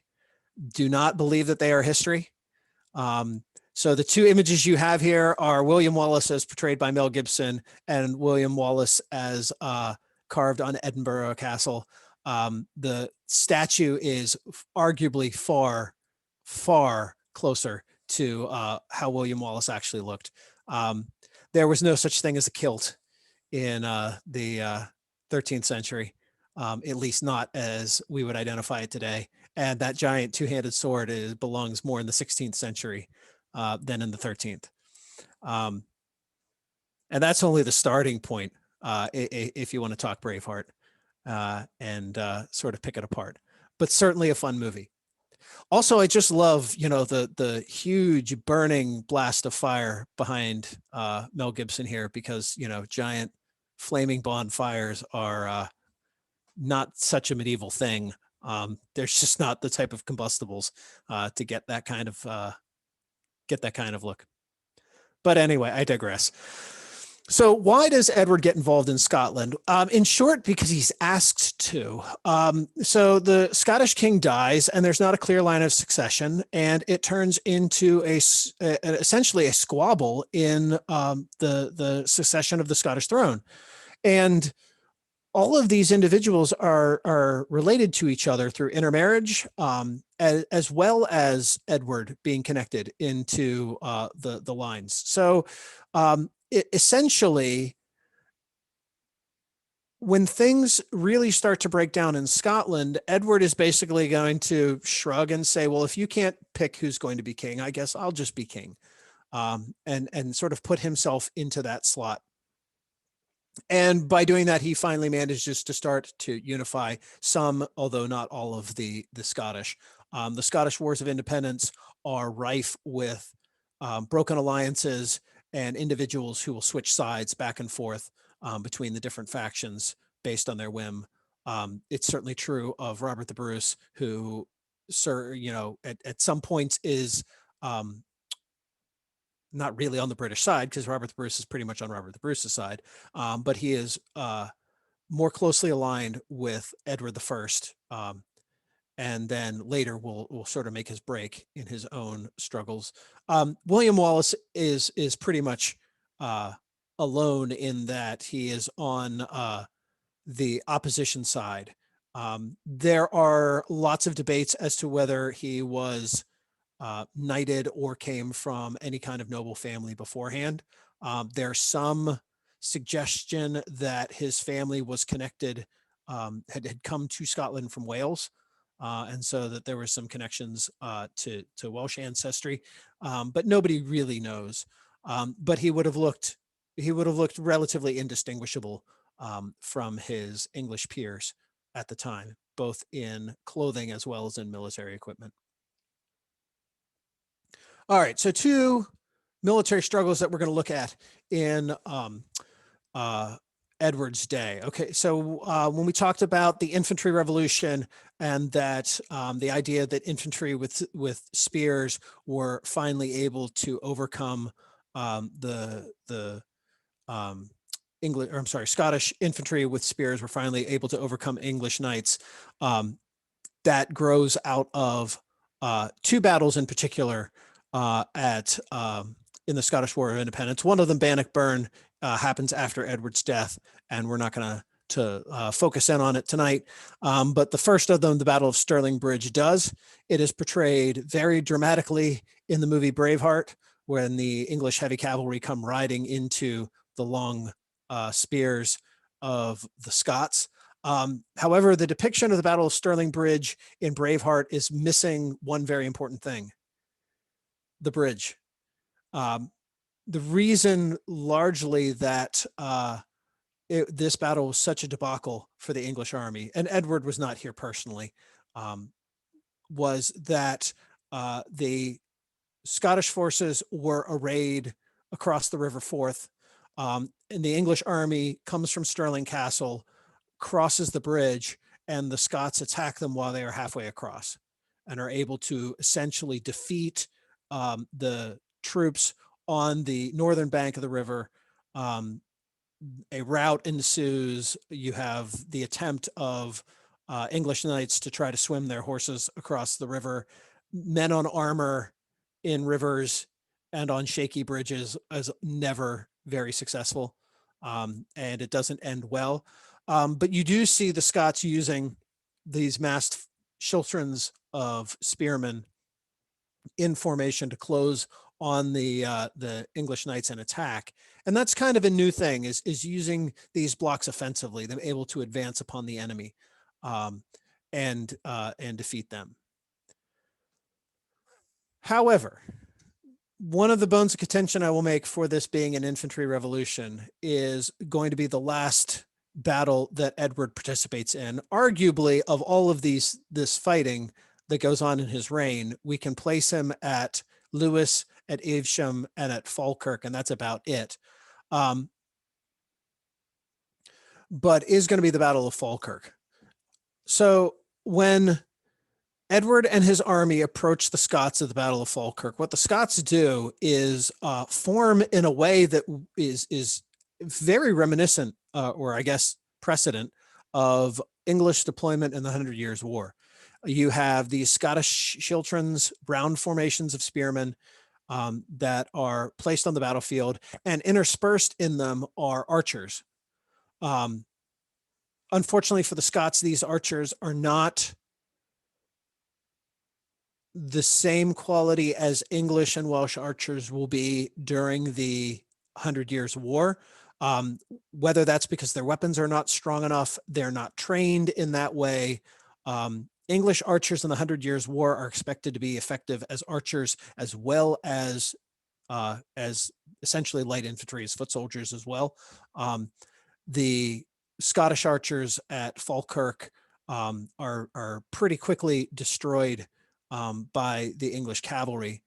But the English cavalry is going to fail in attacking the Scottish schiltrons. They're going to stand, and essentially, visually, the connection to Waterloo is very apt in this case. You have these Scottish hollow formations of spearmen that are holding out while English cavalry try to attack them.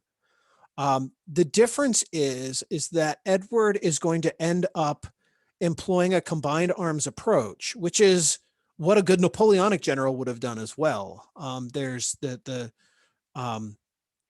the thought process in Napoleonic warfare, your infantry, your cavalry, and your artillery, is that the three of them work in concert. So your infantry is in long lines in order to fire, but that makes them vulnerable to cavalry. And so if the cavalry approaches the battlefield, then the infantry needs to form square, which is then very vulnerable to artillery fire, and so on and so forth, sort of a rock, paper, scissors. And that's kind of what happens here at Falkirk. What will happen after several unsuccessful attacks with the heavy cavalry, and what really suffers in the attacks, it's not that the knights are being killed, it's that their horses are being killed, because the level of horse armor is not nearly to the same level as armor for the man on top of it. But what Edward will end up doing is he will end up threatening these Shiltrons with his cavalry, and when they are formed in their tight ranks, then he will bring up bowmen. He had Welsh bowmen with him. He also had English bowmen with him. There's a debate as to whether the Welsh ran away or stood and fought, which may have more to do with English prejudice against the Welsh than anything on the battlefield. But using those two forces in combination, Edward is going to crack the Scottish Shiltrons, because what he's able to do is threaten them with cavalry. When they form up tightly, he's able to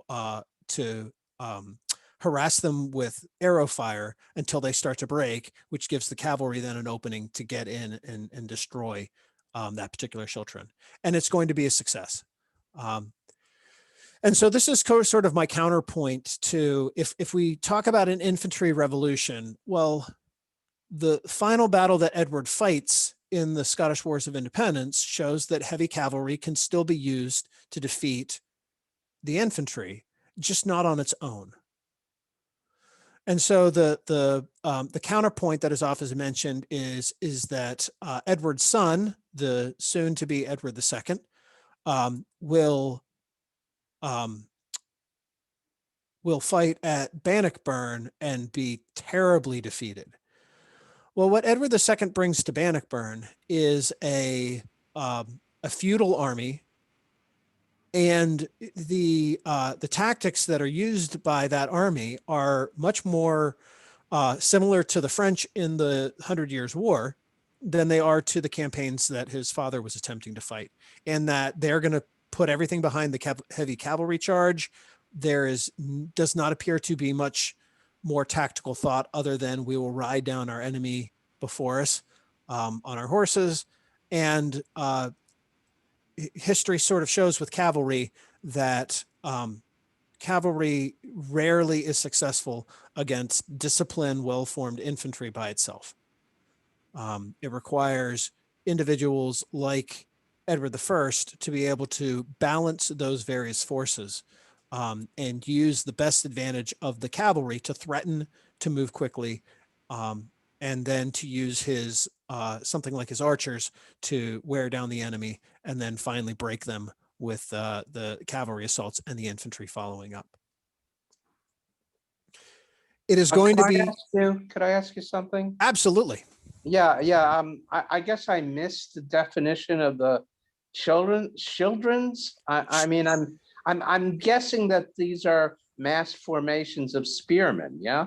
Correct. What distinguishes them is that they are round, rather than being square shaped or lined, but they're essentially round hedgehogs of spearmen. Okay, so these are not throwing spears. These are these are probably about 12-foot long spears. Yeah. Okay. Like Alexander the Great's formation. Yes, they're not quite within. But within 100 years, we'd moved more toward what we would think of today as a pike. You'd add about another 6 foot onto that, where you get to be a pike. What the difference is, if you're fighting on foot, one-on-one, anything much longer than about 8 foot in a spear is very unwieldy. But when you start making formations where you can support each other, then suddenly you can get longer until you get to, you've got blocks of pike at the end of the medieval period, but you also have the phalanxes of antiquity, which are of similar length, but you're relying on a disciplined force of infantry and ranks that are able to use them together. They're not a single person's weapon in that regard. Right, thank you. Absolutely. Because it is not hard with a longer spear if your opponent is knows what they're doing, for them to be able to get within that spear length and then cause problems. And that's how later armies will start to deal with things like blocked pikemen, is you start to get, if you've ever seen the sort of dramatically dressed, outlandish looking German Landesknechts, who wear all the slashed clothing and the big floppy hats and the big two-handed swords. The whole idea of them was to be able to get within the reach of those pikes and use those weapons to help crack open the pike blocks. And if you've got that kind of job, there's a certain kind of daring do that goes with it. But yeah, that's sort of the length of weapons that you're looking at.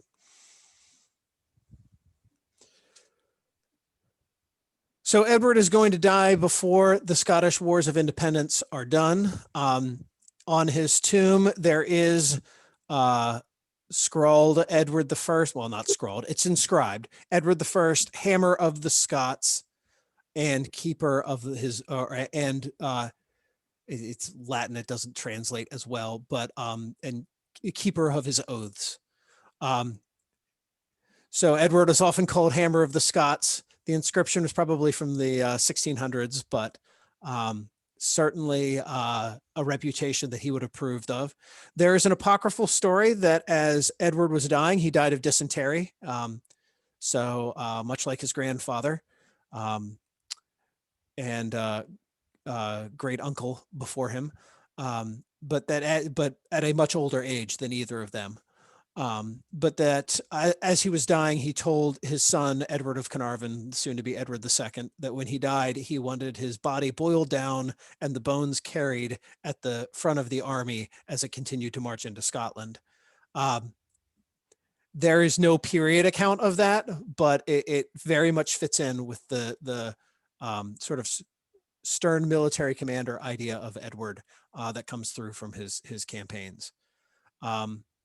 I actually thought that the portrayal of Edward I in Braveheart was probably not that far off from how he appeared to his opponents. He is not somebody that I personally would have wanted to have run afoul of. But in the medieval world that looked for military leadership and force of leadership in their kings, that certainly appealed. So at the same time that you have Edward's death, you also have the rise in prominence of a new man on the scene, and it's his seal that is the image here, and that would be Edward the Bruce, who is going to successfully lead the second part of this rebellion against Edward II. In the end, things are going to essentially return to much as they were at the start. With not too much resolved other than many people killed and new royal leaders in command. But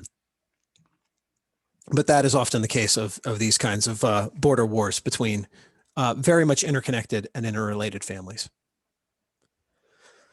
Well, we have about 5 minutes left. If there are any last questions or comments, or this was a much more military history focused look tonight, but that's what Edward is primarily known for. So, thank you very much. This was very, thank you so Yeah, much. thanks, Andrew. Great presentation. Absolutely. Yeah, I have a Awesome. question to Great go job. back to the military, the weapons and armor. yes, Do you know anything about the metallurgy? I mean, this was long before they had real steel, so wrought iron was the standard thing. I guess they also had mild steel that you could get by forging wrought iron Yes. in a charcoal forged. Do you know anything? Were there improvements in the quality of the steel that played an important role around this time? Constantly, and that's one of the features, particularly as you start moving to larger and larger pieces of plates. One of the reasons why chest protection during this period is smaller pieces of plate that are sewn into a garment. It's called a coat of plates, typically, or sometimes a pair of plates. Is that the metallurgy, or at least is commonly held, the metallurgy is not quite to the point yet to be able to form those larger plates with strength. But that you can certainly do it with the smaller pieces. One of the things that you will see, and we can do it through the imagery here. Oh, let me find a good one. Oh, maybe I don't have one. So there's a little bit here. So if you look at the knight here on the far right of this image, this is contemporary to, it is not of the Battle of Falkirk, but it's a contemporary image. You can see the sort of flat sides of the helmet, the great helm here. And with the cruciform shape on it, that's being made of smaller plates that are then formed together. Whereas if you look at our central figure here in the kettle hat, or the figures on the left who are wearing a bassinet, or that's a very interesting helmet. It looks like a bassinet with a visor attached to it, moving toward, you know, that sort of 100 Years War style. You're starting to see larger single plates that are being formed into those helmets. And there certainly were one-piece helmets previously, as early as the Norman period. But you're starting to see the ability to create those shapes out of a single piece of metal, and still retain much more strength. And the closest modern analogy would be mild steel. Some of them you're starting to move toward maybe less deliberate case hardening, but what we would understand as case hardening. So you would be working the iron in a charcoal fire. And by doing that, you would be working charcoal into the iron, turning the outside into a harder steel, whereas the inside remained some of the softer properties of the iron.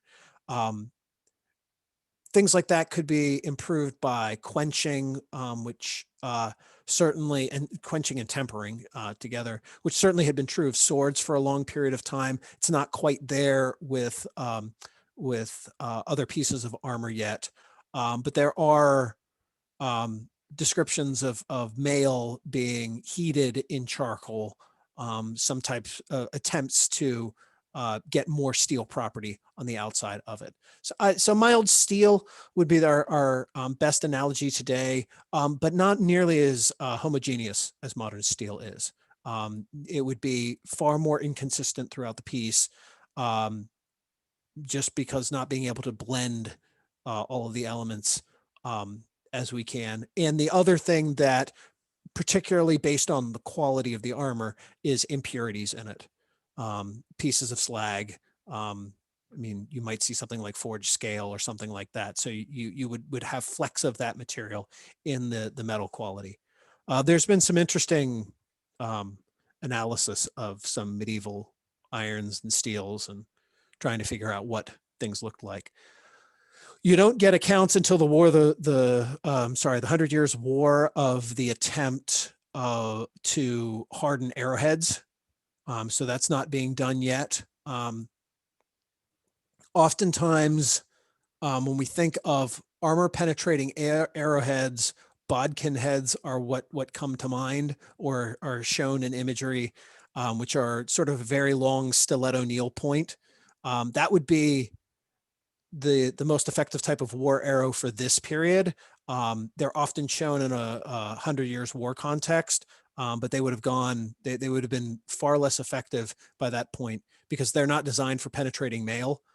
That long, sharp point just deforms. There's been some increasingly well thought out modern tests of some of these pieces of equipment And those long needle points seem primarily designed for getting in the rings of mail and bursting them open and getting inside. And so they would have been effective, but the arrows are not being case hardened yet. But yeah, sword blades, the metallurgy would be quite advanced. They're all being drawn from a single piece. They're essentially being forged in a way that gives you a harder steel exterior with a softer iron internal structure to give you strength as well as some flexibility. The best ones, like everything else, there's a wide variety of equipment and a lot of reuse of previous equipment. Well, Andrew, this was amazing. I just have one quick question. Absolutely. When I guess his father sent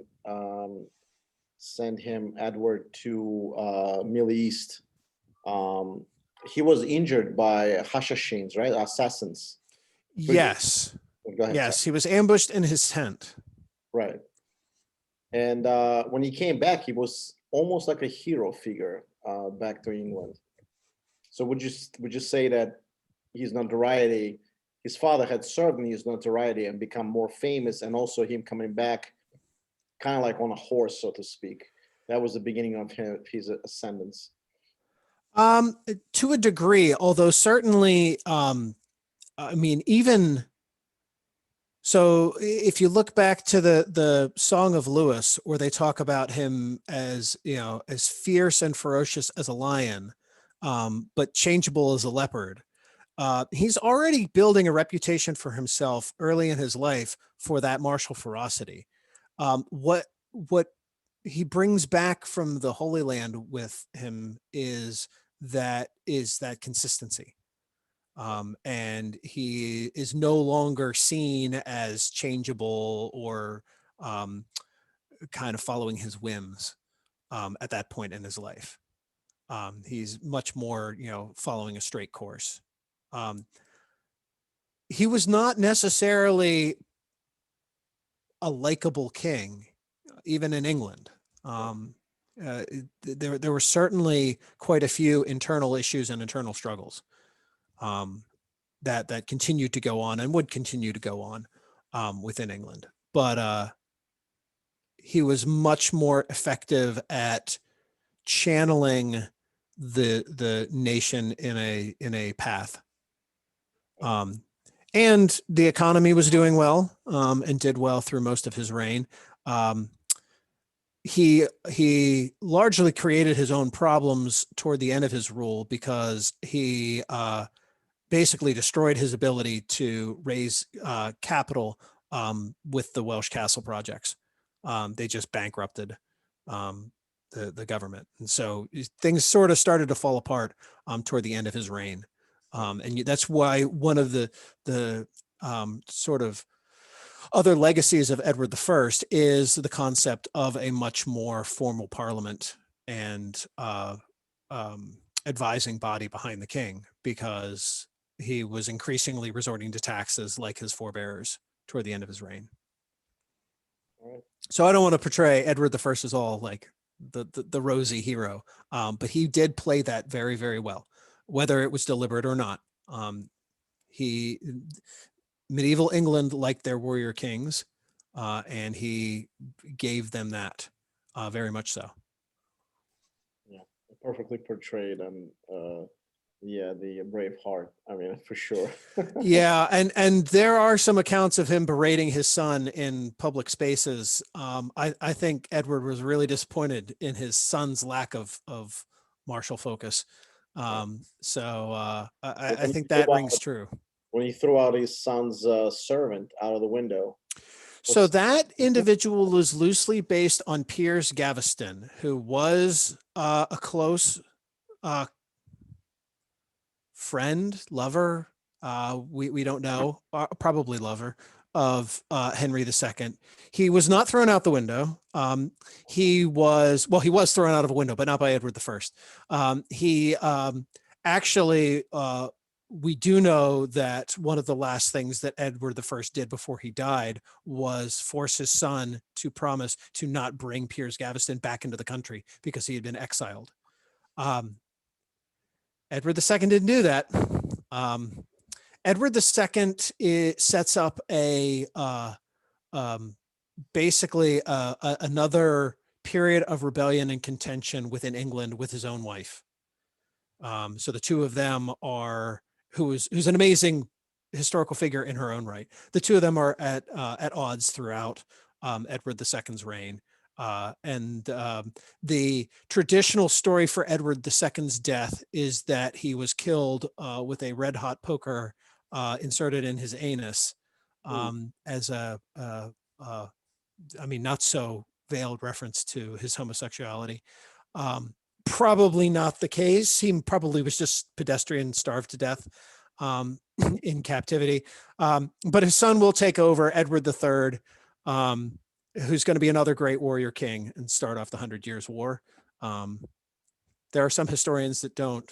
Barbara Tuchman comes to mind, and her distant mirror does not think highly of Edward III, but that's because she doesn't identify with a male war leader in his vein. But that's a modern perspective rather than a medieval one. So, well, Andrew, thank you so much. This was so incredible. We enjoyed it so much. Appreciate it, and hope to continue, on the same path and whatever you want to present. Now, whatever. I mean, any kind of subject related to medieval, times. We always love you to see you back. I will think through some options. I mean, you could always get me to talk a couple hours about William Marshall with no worries. So let's do it. Let's do it. Sounds interesting.